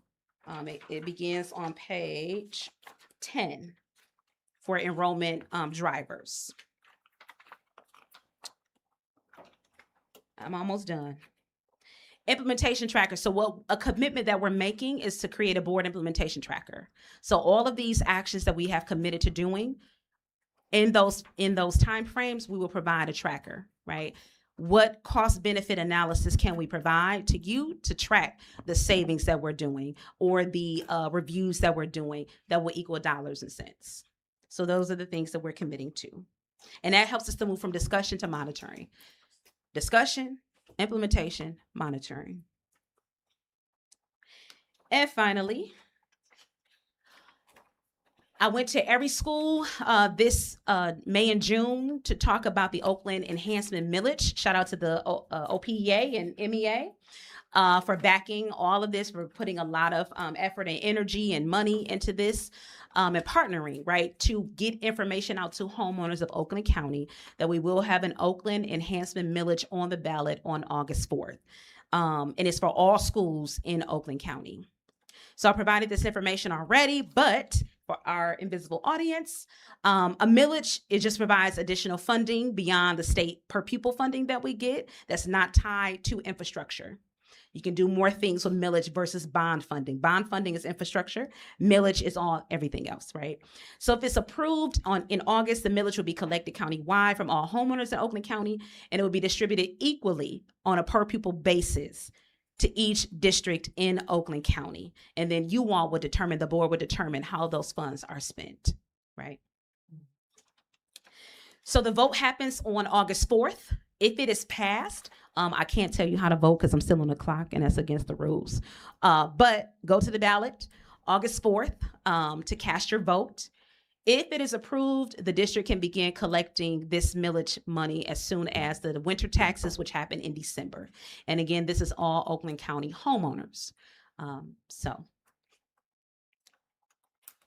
that is the district stabilization plan for today. What questions might I be able to answer? I have a question. Yes. The Balmer grant, like you said, you got it this year and you wasn't gonna make the same mistake. So what are you doing differently? Yes, great question. Finance, shout out to Andrea Farr. Finance, we only recognized a portion of the revenue. So our grant was $1.1 million for this summer. We only recognized $400,000 for this fiscal year to account for the expenditures, because summer school is 2 weeks, well, really 3 with teacher orientation. So we have 3 weeks of salary, transportation, food, lights and gas, blah, blah, blah. So we only recognize $400,000 in revenue for this year. We, deferred revenue. We did the rest of the revenue in the 26-27 fiscal year.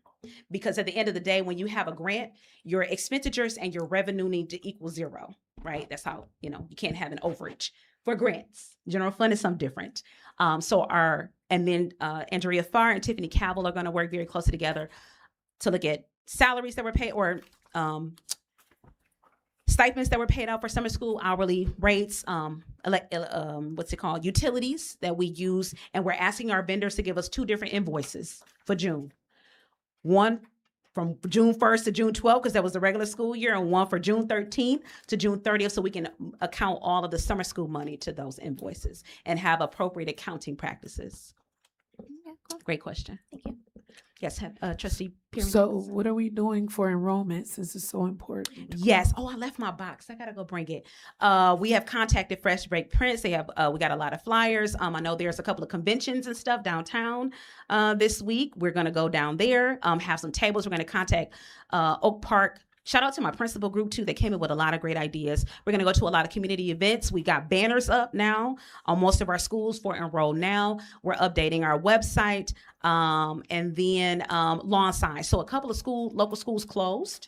We have contacted those transportation companies to see what bus routes those kids went on, so we can go and put lawn signs. We're gonna and do a mailing as well to some of those zip codes Also, and billboards. Sorry, billboards. yeah, Miss Philpotts told me they have an East Side bus. Yes. So like I told you, I Yes. will take stuff to my job. Yep, and I have stuff, it for you. flyers, everything. Yep. And I know people live on the East Side. We Yes. could put signs. Yes. And then, Yep. Are you doing billboards? Yep. We're doing a You need billboard. one on the East Side. would Yep. be East good. Side, 8 Mile. 8 Mile Van Yep. Dyke area Yep. would be a good Yep. spot too. Billboard. Okay. I have a whole bucket of. I'm gonna go grab them. Actually, it's a box on the round table in my office. Please, thank you. And I got people at Postcards. other East Side plants at work, Yeah. so I will make them flood them. I thought about you because I had Miss North went to Fresh Baked Prints and told them put a pronto on it and print those things also you can take them Yeah. to your thing. And we're also getting lawn signs to put in community spaces, not on people's own yards, but on like public sidewalks or public places to generate in specific areas. So local schools that have closed recently, those bus routes, along with some other high traffic areas. Right. Mhm. Right. Any other questions? Actually, you answered the question. Thank you. Oh, I did. Yeah. High five, girl. And then I went back and reread because you said it, and then it's in another spot. Okay. But you covered what I Okay. was going to ask. Okay. Wonderful. All right. As promised, we'll provide updates along with the tracker, things that we're doing, contracts reviewed, money saved, staff realignment, whatever. We will provide monthly or appropriate updates to the board as those actions are completed. Yes, please. Well, give me a whole stack, but- Okay. Okay. Okay. If our lovely audience will take a few cards and pass them on, thank you. Hey, teachers. Okay. Thank you for your time tonight. I know this is a very delicate time for our district, a very uncertain time, but I believe all things work together for our good. We're gonna come out of this. We're gonna identify a wonderful leader to move, to move us forward. And if we band together, do what needs to be done, we will get done what needs to get done. So thank you for your time. Thank you. Thank you.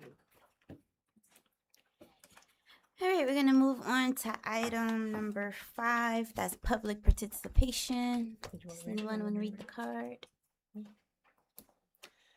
Because the Oak Park Board of Education values public meetings, not just meetings in public, we welcome public comments on school issues. Speakers are asked to express themselves in a civil manner with due process for the dignity and privacy of others who may be affected by public comments.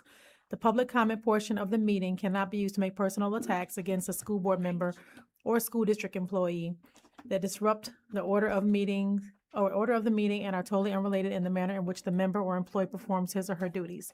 Speakers should be aware that if statements violate the rights of others under the law of defamation or invasion of privacy, such comments may result in legal liability. Most comments can be concisely stated in 3 minutes, and the board respectfully asks that comments remain focused on the topic or issue and not be directed at specific personnel or board members.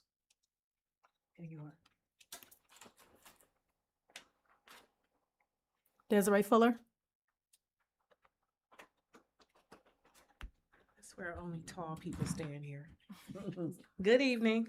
Good evening. Okay, I am Desiree Fuller. I am the president of the OPEA, and shout out to all my people that came out. I wanted to say I'm thankful I didn't hear the word lay and off. That makes us feel better.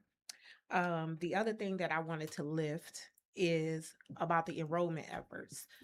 please feel free to let me know if there's opportunities for us to be involved, because I did have members contact me saying that they would like to be a part of that. And some of them have mentioned, like in the past, going to like the Rib and Soul Festival and stuff like that, pretty much hitting the pavement with it. So if there is any way that we can be a part of the solution, please let us know. Got it. Thank you, Ms. Thank Fuller. you. Any more? No? Right, so we're gonna go down to item number 6, and that's our action items. 6A, approval of the 2025-2026 final budget amendment. Anyone want to read that? Let me get. Go ahead, Andrea. I read it. Resolved that the Board of Education here, am I reading the right thing? Hold on. Yeah. Resolved that the Board of Education hereby approves the recommended final budget amendment for fiscal year 2025 to 2026 as presented and recommended by administration. Be it further resolved that the superintendent or designee is authorized to implement the budget amendment and make any necessary adjustments in accordance with applicable laws, regulations, and board policies. Okay. Second. All right, so that motion was made by trustee Rogers, seconded by trustee Webster, I'm sorry. Do we have any questions or any discussion? I had some discussion. First, I would like to say thank you, Interim Superintendent Murphy, for such a clear understanding of the stabilization plan. And it was very good. Thank you.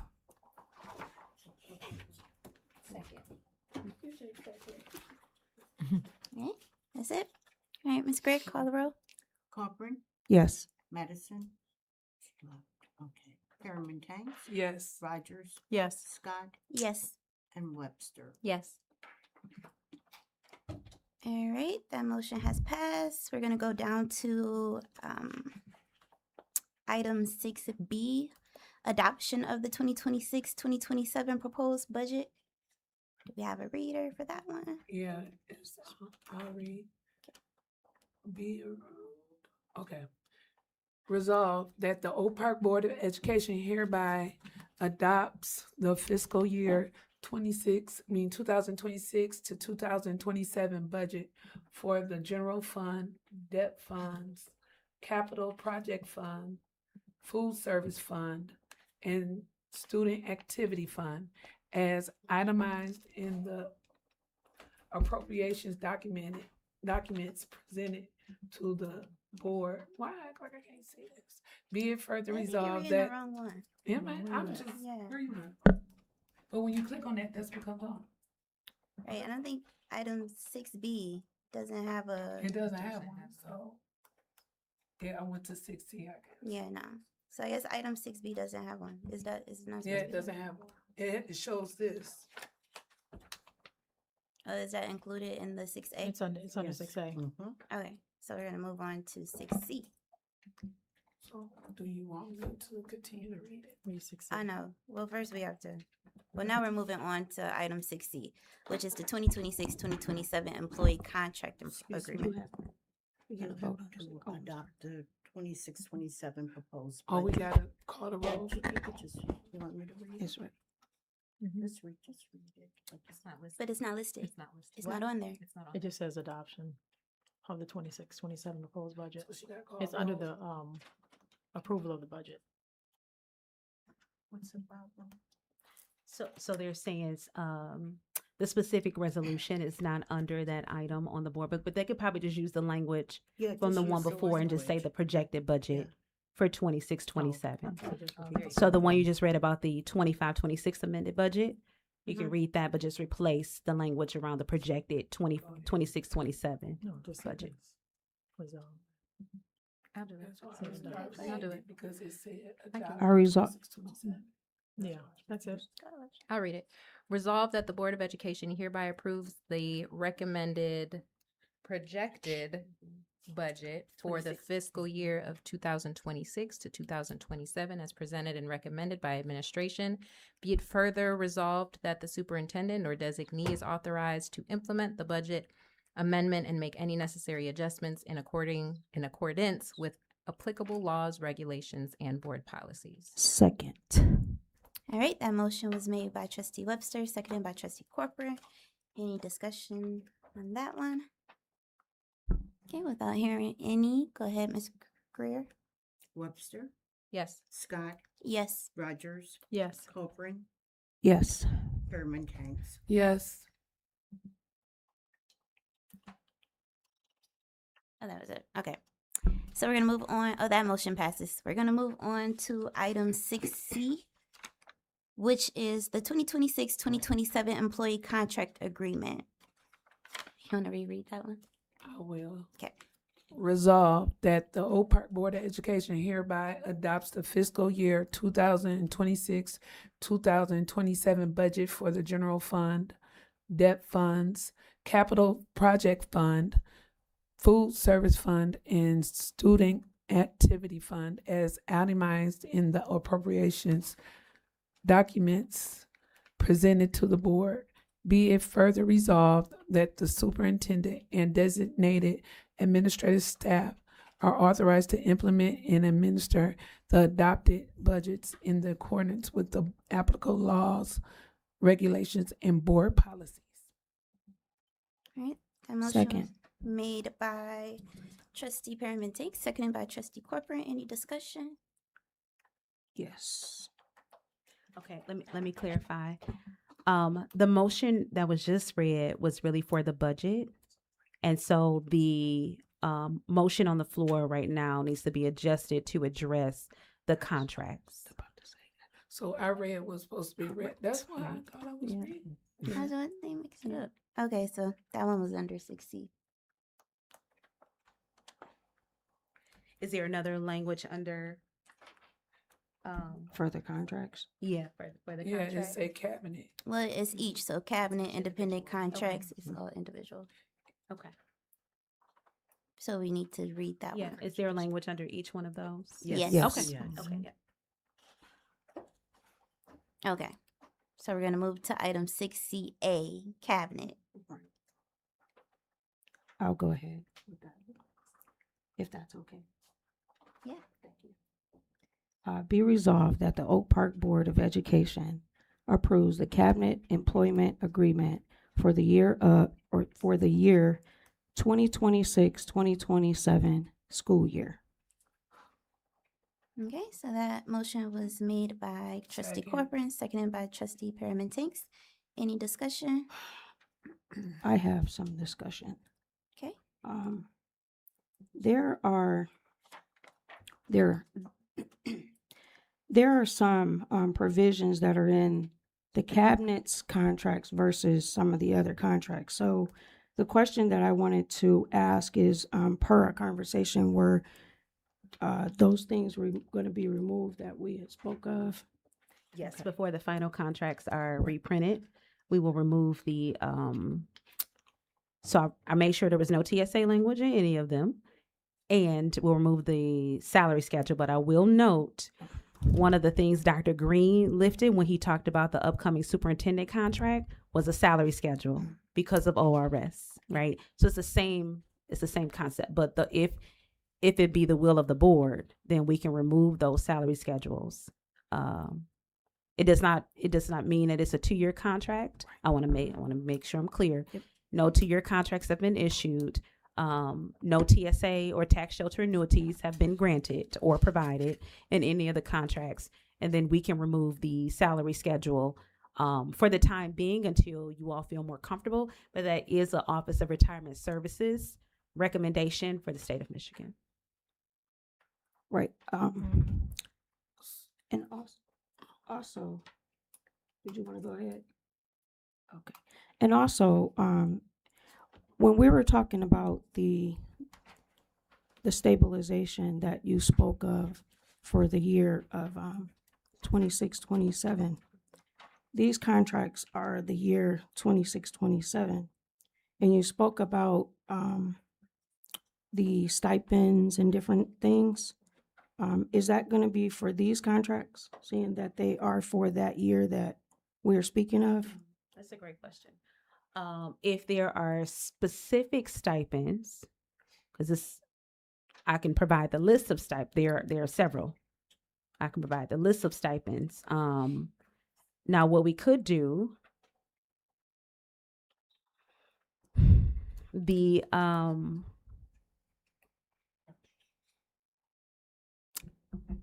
contracts could be approved for base salary, and then stipends could be listed and then provided as a separate thing. Because after June 30th, none of the independent, if they're not in the teachers union or the paraeducator union, they're an at-will employee, and there's no covering, which is not appropriate, right? So I would need to know the specifics about the stipends in order to make the adjustments to the contracts. There are a few stipends, within the cabinet. There are 2 stipends for one person. And then there are other stipends that, from my understanding, that, which I don't know if, you were able to answer this, but the McKinney-Vento, stipends I had a question about, because I had a few parents that said that they're not able to get that stipends anymore. So I was surprised to see a stipends for that. You want me to address that one right now? Please. So previously we had McKinney-Vento. So McKinney-Vento is the federal program for homeless students and families, homeless and displaced. Previously we had personnel that handled that. We didn't, and then we lost that personnel. So somebody else absorbed that duty that was not under their regular duties, right? So the cabinet member where that is, and it's one other employee that's not cabinet that also gets that stipend, because they do duties that are not aligned to their current job function, right? Now with families, the federal regulations changed a little bit. Previously, you could like buy a gas card, you can do a whole bunch of things, but we can only give things in accordance to the federal guidelines for McKinney-Vento. But also the stipends did not come from the McKinney-Vento pot.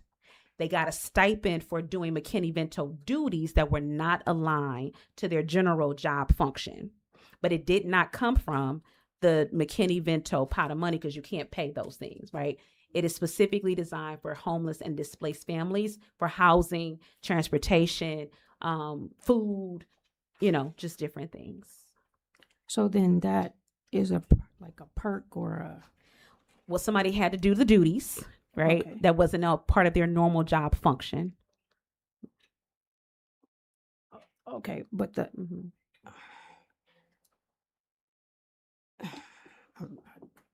I am not being confrontational at all. Okay. But it just doesn't make sense to me, so I have to talk about it, and I apologize. But according to what I read,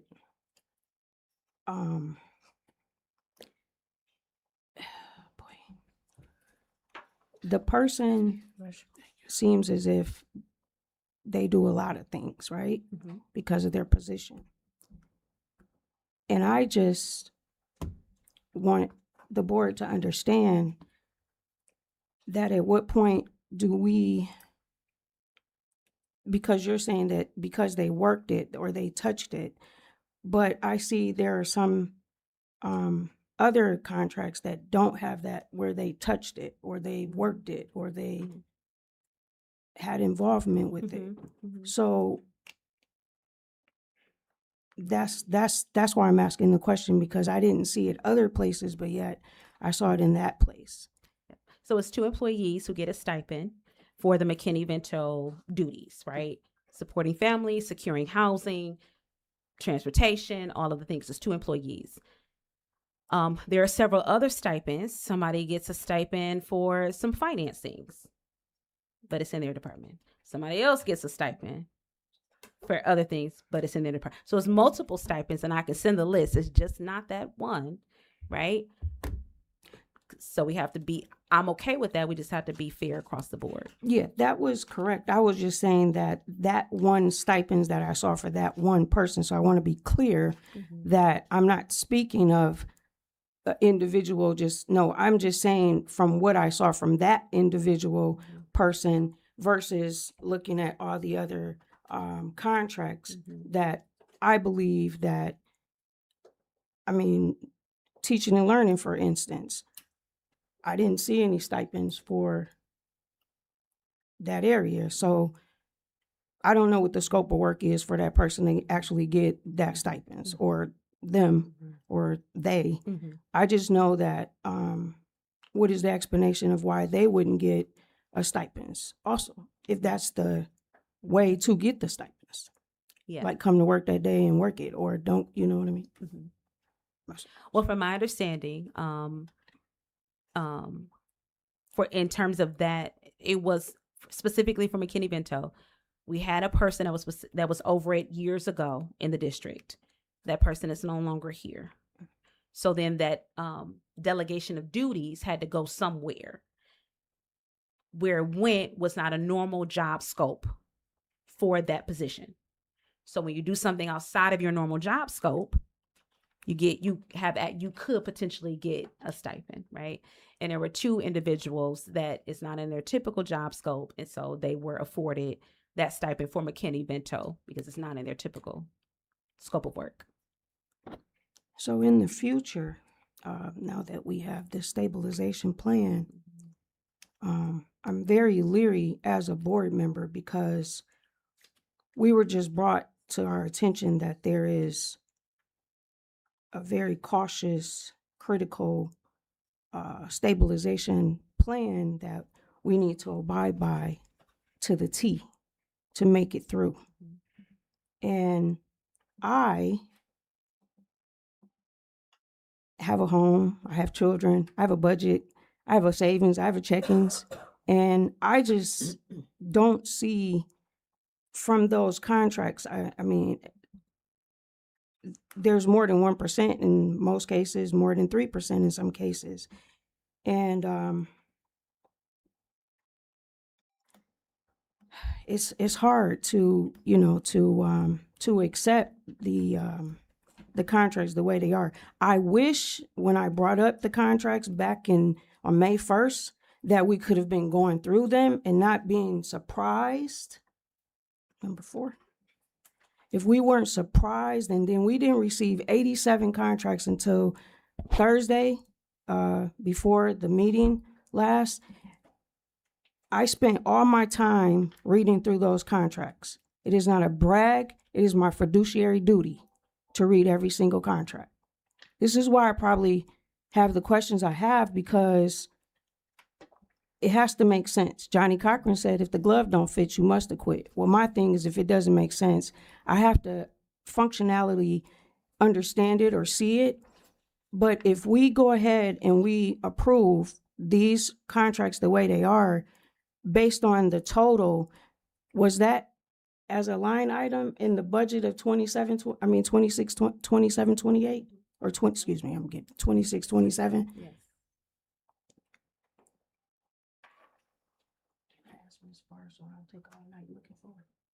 Well, they're aligned to different function codes. So depending on your job function, it will all be under salaries, right? But the salary bucket is made up of multi different pots of money, right, across the board.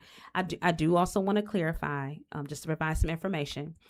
The contracts were provided late because I needed to know what the budget was, right? So teacher contracts, their lane movement is roughly 4.9% each year, 4.5%.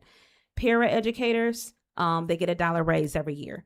Administrators, they get a roughly 2.3% lane step increase a year. So everybody has built-in increases, right? Except for independent contracts. That's cabinet, that's 13900 grandson, that's behavior interventionist, that's all of everybody who's not covered under bargaining agreement. Because of the budget, I only approved or gave a 1% increase when everybody else gets either a 2, in some cases, 11% increase, depending on if you got more education, if you moved a lane. On average, though, so those contracts got the smallest percent increase. And the reason I didn't have them earlier enough, because I needed to know what the budget was from finance before I even thought about what a percent increase could be. I will also note nothing else changed in those contracts except for the 1% increase in their salary, except for two. And that was that was for our special education director, right? Increased duties. And then it was one other employee who was significantly below the normal threshold, right? So those were the only two that were above the 1% increase. I also removed all the TSAs that were in the previous contracts. Everything else should have stayed the same outside of those things in the independent contracts only. And that's again, 13,900 grandson, behavior interventionists, anybody who falls, like I said, when I say 13,900, that's anybody who falls on the org chart for district. 1% increases except for two. And then it also includes our behavior interventionists because they are not in a union. So my question, if I am, that I was going to ask Ms. Farr was nothing what you were really talking about, but it was really about, is it affordable for it going forward? Like if, how much is it? Because you said it's different. I don't know. Maybe she would know. I don't know. Oh, I can tell you all the stipends right now. No, I was saying as far as the amount of raises, are they like, what's the amount? But is it here? That's what I was wondering is it a solid amount? Like how much? Yeah. So on the personnel action report, she wouldn't have a total number right now, would you, Ms. Farr? So on the personnel actions that was provided at the last meeting, we would have to just find the difference between the current salary and the, go ahead. I was going to say I did it. Okay, good. I did. And what I came up with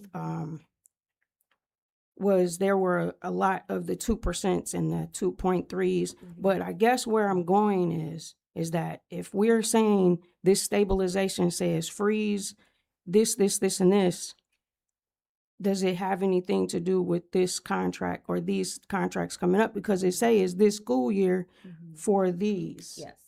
So yes, in these numbers, Ms. Farr did account for everybody's step increase.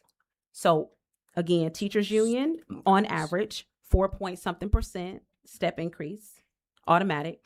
Paraeducators, $1 step increase, automatic. Administrators, now they have independent contracts because they're not technically a union. They're an association. So that's why they have independent. They have their AOPSA agreement, but they also have independent contracts because they just don't fall under a union MEA or whatever. They get step increases too of about 2.3%. Independents, who is everybody else who don't fall under a collective bargaining, I only proposed a 1% increase. That's significantly far below everybody else. So what you're saying is that these contracts that I'm looking at that shows an increase is based on their steps for the principals or the independent and the AOPSA? AOPSA, yep. AOPSA? Yep. So only our principals and assistant Sorry, principals, but I don't know your language, but AOPSA. AOPSA. Only our principals and assistant principals are under AOPSA, and they have a salary So that sounds like a schedule. union. Is that a union? They're not a Oh, union. you said that, but it sounds Yep. like So it. they have an agreement with some, a Oh. small agreement with some protections, I got you. but they're also an at-will employee, an independent contract. So they have their AOPSA agreement plus their independent contract, right? They have a salary schedule in their agreement with the district that does an automatic step increase each rollover each year, right? The only people that are negotiable when it's not in their agreement is 13,900 grandson and behavior interventionists because they're not in a union. So if we are asking for the recommendation of the board to approve, why did we not see this schedule for each person? I mean, I said this last time. I said this last year, and I said we should be able to see what the schedule is And that will kind of like, answer all my questions probably now, because I didn't know anything like that. So So there- here we are again, voting on contracts. We don't even know all of these schedules. What are the schedules? I mean, at this point, I don't like sounding foolish, but I don't even have the schedules. Like, cause you're saying, I heard you say, they get the 1%, that's their schedule. Where is it? Yep, so they're online under our HR tab and our transparency tab, because they are agreements, right? They're collectively negotiated. The peer union, the teachers union, their salary schedules are in their contracts. And then the AAOPSA, which is our principal and administrator unit, Okay. their salary schedule is also attached to our website for transparency. So everybody's salary schedule is publicly on our website. Now you don't know who's on what step, which is like That's a what salary I'm step, saying. That's That's their right. personal. I saw business. that, but I just don't know, who's who. I mean, we're bargaining people's lives. I mean, reality is this. It's reality. We all here have a job on this board. We go through the same thing that you guys go through. I'd be a fool to sit here and ignore that. But I'm not going to ignore it that we literally haven't seen everything. Yes, it's there, but again, I don't know who's who and what's what, but yet we have this stabilization plan that's saying we have to be careful.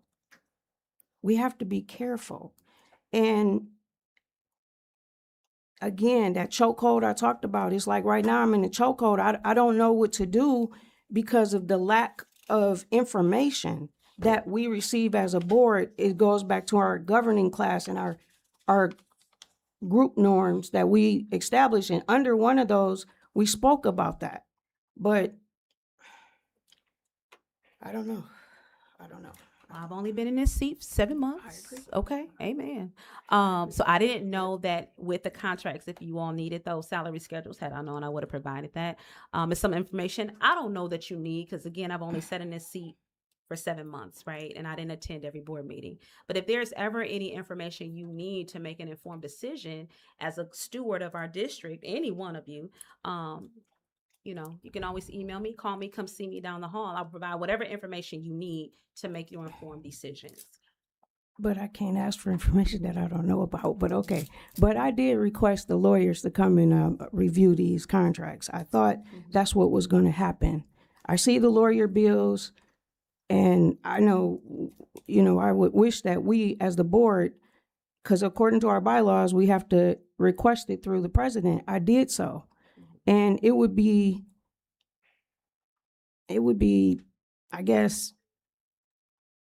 nice to just see or understand. And I don't understand, because you have steps, you have a schedule, then you have all these people getting stuck. It's too much for the board to receive something on a Thursday before a meeting. And I apologize if I'm repeating myself over and over, but if it was me, I'm putting my foot in that step.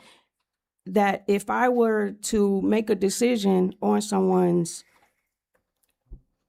life, like this is, it's groceries is high, okay? And I'm just saying, I want to, but then we have a stabilization plan. Is it a part of the stabilization plan? Is it not a part of the stabilization plan? Is it? It is? Yes, yes. For next year or for this year? Because we're approving Mhm. the contracts that are still with with everything in them.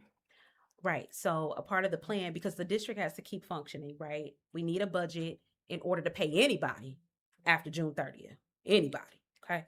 In order to pay any bill, any dollar, before any cent can go out of the house, we need an approved budget. What I presented tonight was a plan of how we stabilize and cut costs. Now, I wasn't prepared in 3 days to come back with this person can leave, right? Because there's a person behind every number. And I don't think that's what you were asking for. What I'm stating now is we have to function now. So Ms. Farr did her best projected budget, right? Given the natural increases. Teachers 4.5% on average, paras on average $1, administrators on average 2.3%, everybody else 1%. So that's what she included in this proposed budget. Now, because we have to stabilize. Contracts are only for a year, but even a provision in the contract, the district can make a change at any given time.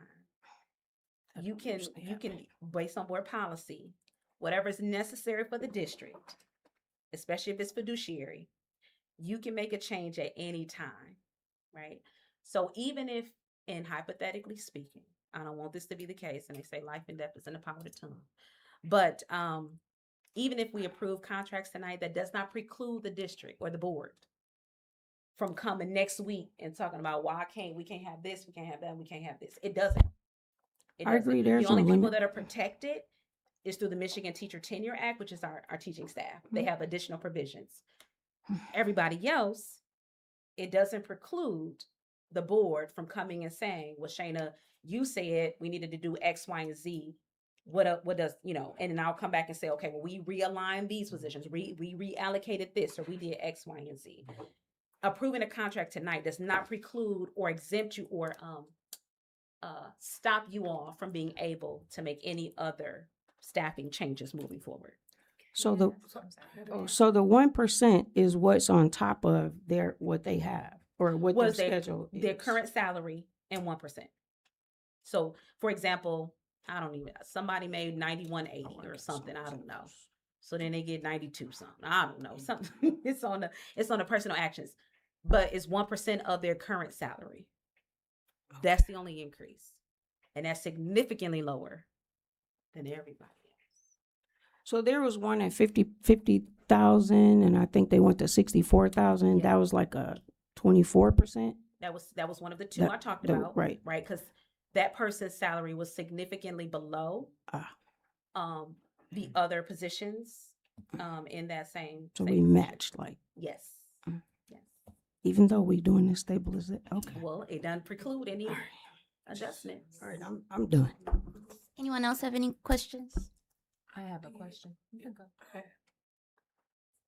So you said that Ms. Farr put everything, all the raises and stuff are in the stabilization plan, or what you just showed us, right? Yes, they're accounted for in the budget. Okay. Yep, but Well, then I'm we good would with that. we would we would do the targets. We would Okay. make the adjustments. We would, those key indicators, count day, budget amendments, the 30-day action plan, all of those And things. then whoever the new superintendent is, he could go through Absolutely. each contract one by one. Absolutely. Okay.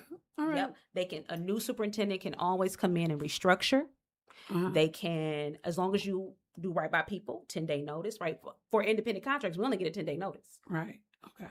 So a new superintendent can come in and do whatever restructuring he or she may need to do based on what they believe needs to happen in the district. They're not strong.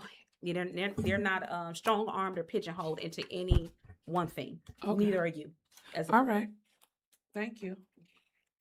And I wanted to ask, what are the negative implications potentially for delaying contract approval? Those people, they don't have the provisions set forth in the contract, right? They're not covered by anything.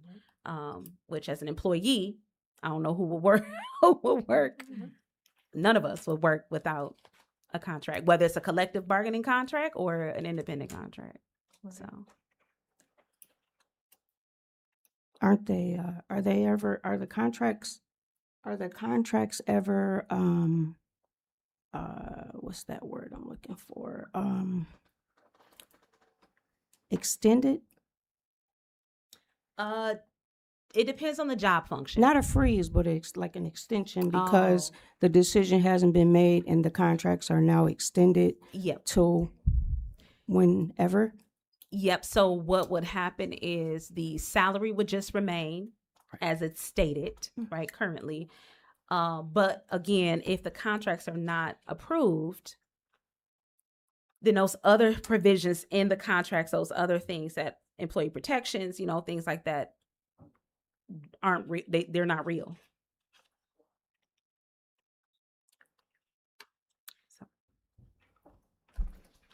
When you say like when the new budget come and we know exactly what it is Mhm. and that these contracts can be amended, what do you mean? Like you could take the raise away? Is that what you mean? Or No, if it's a contract, no, we have to honor the contract. But what I'm suggesting is restructuring. So if a person decides to move on from the district or the district is restructured and that person, that position is eliminated or whatever the case may be, right? Because the question is it necessary? That's the question, right? That will have the impact on the budget. Did I answer your question? Or ask me a different way so I'll make sure I'm ask it. So you were saying, so she was saying like, you saying when the new budget come and we know exactly what it is. The contracts for, let's say, this building that we're approving with that 1% raise, and we can't afford it. Like, what happens then? So what happened with any other salary adjust or personnel adjustments, restructuring, right? The word that people didn't want to hear, right? Here, lay to the off, right? Or position elimination, which at this building, because it's independent contracts, is way less protections and latitude from the board and whomever the next superintendent is to do what needs to happen. So that's what I'm saying. Even if we say we approve somebody $50,000 contract today, but they only work 2 weeks, right? Because then we got to restructure in the next couple of weeks. Then that $50,000 salary line item goes away from the budget, right? And we've only expended $1,000 or whatever. My brain is tired today, but we've only spent that portion that they worked of their contract. Remember, these contracts are for 260 days, right? The full school year.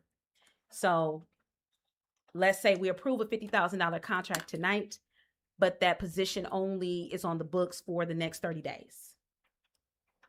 We've only expended or paid out, right, the portion that they worked. Everything else becomes a savings to the district. You confused me. What I'm saying is when Ms. Spar in the finance department did the projected budget, they accounted for the full salary, right? Because it's a budget for the 26-27 school year. They accounted for the full salary.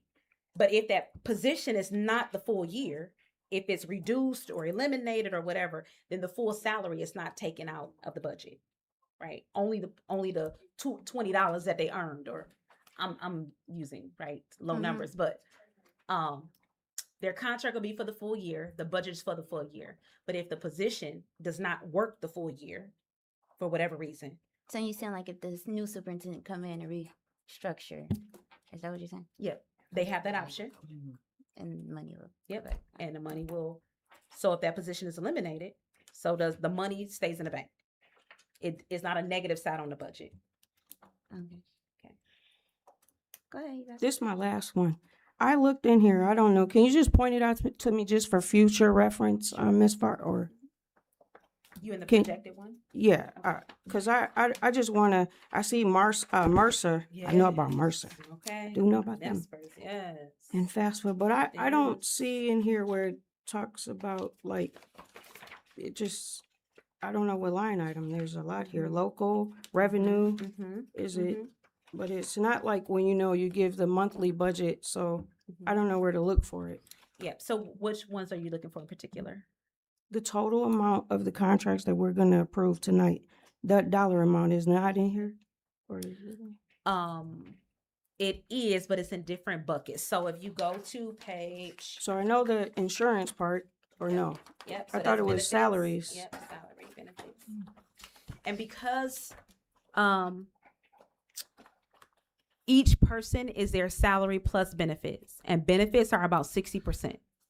So for example, if a person's salary is $70,000, we pay their $70,000 salary plus 60% of that salary for benefits, retirement, healthcare. So that will be an additional with 60% of 42,000.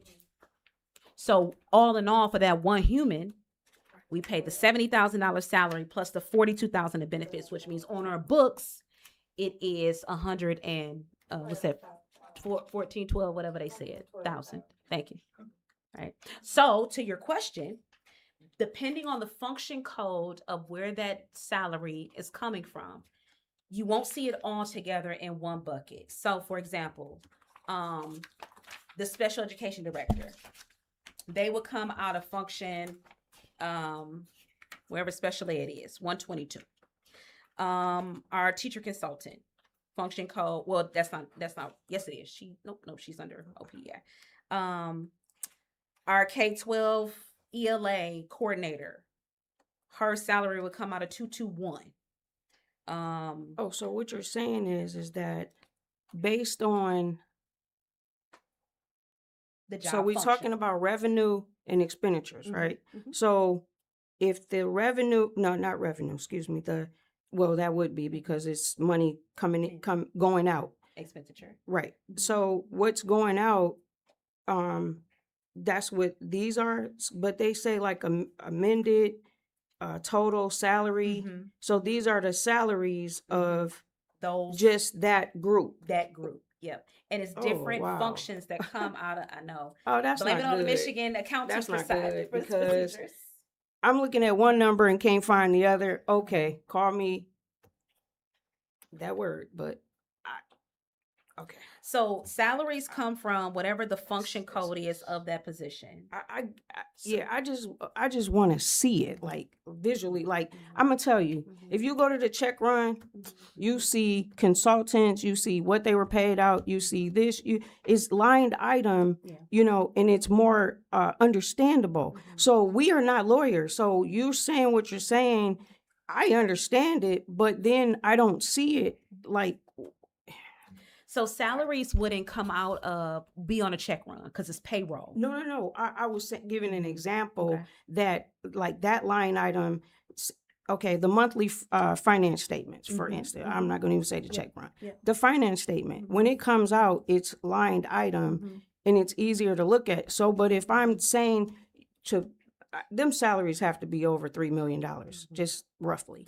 I add them all up. They're about 2.5. Oh, I'm over by a few dollars. So Mhm. with 2.5, then like it's not going to say, okay, well, this here, this money here is being paid, or, you know, like there used to be, because I used to look at this a lot, and it would be like one item and it would say like $15,000, but it was actually, you know, that. But I was just wondering, where is it, you know, like on here?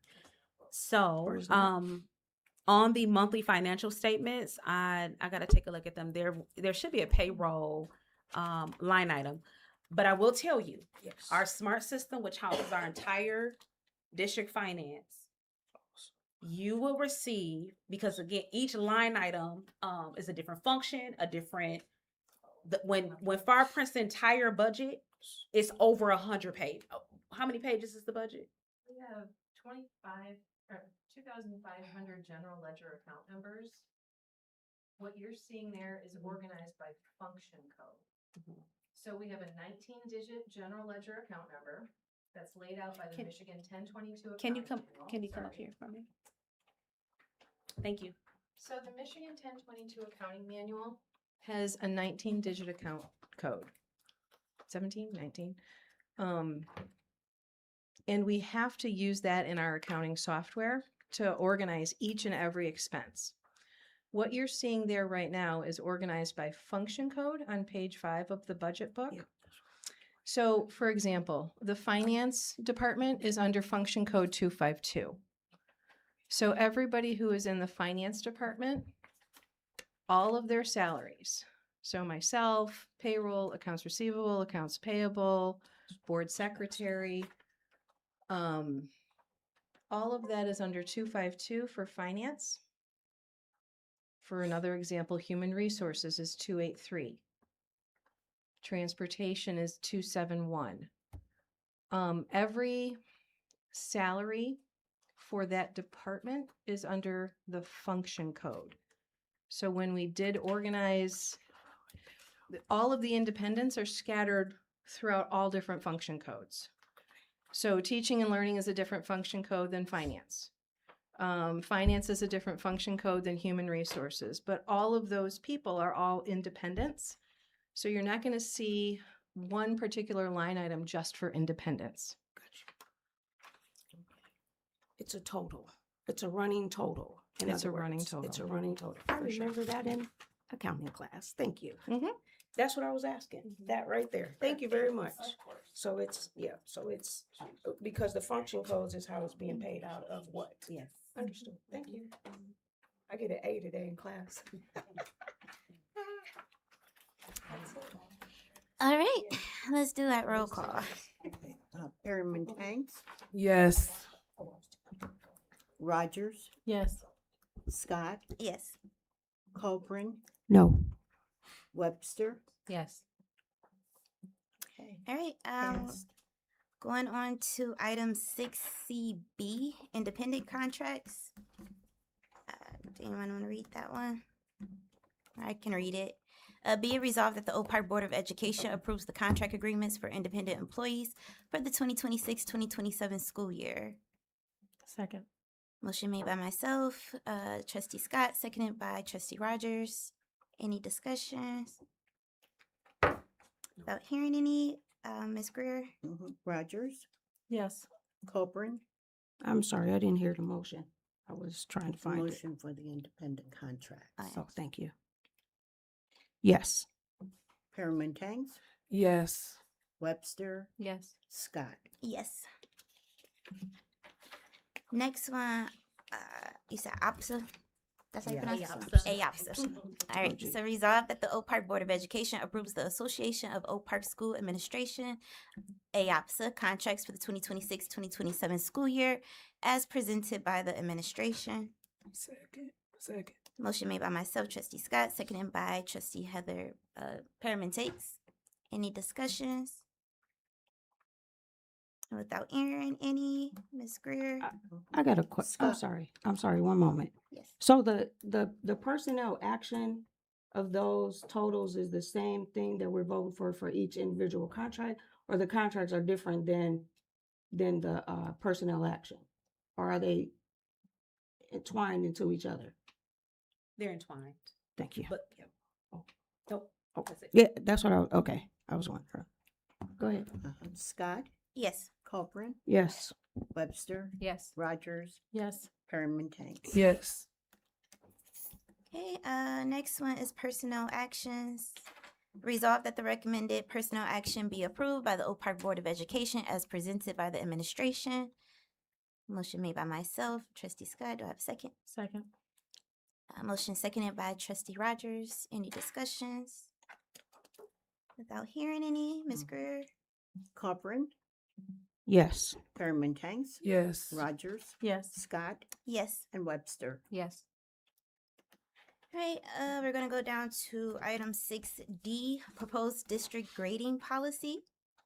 I'll go ahead and read that one. So resolve that the Board of Education approve the proposal for grading policy revision, grades 6th through 12th as presented by the Office of Teaching and Learning, and adopt the revised grading policy for implementation beginning with the 2025-2026 school year, with authorization for the administration to take all necessary steps to implement the policy. I'm sorry, one amendment, because this was supposed to be months ago, for the 26-27 school year. Oh, One crap. adjustment, I'm sorry.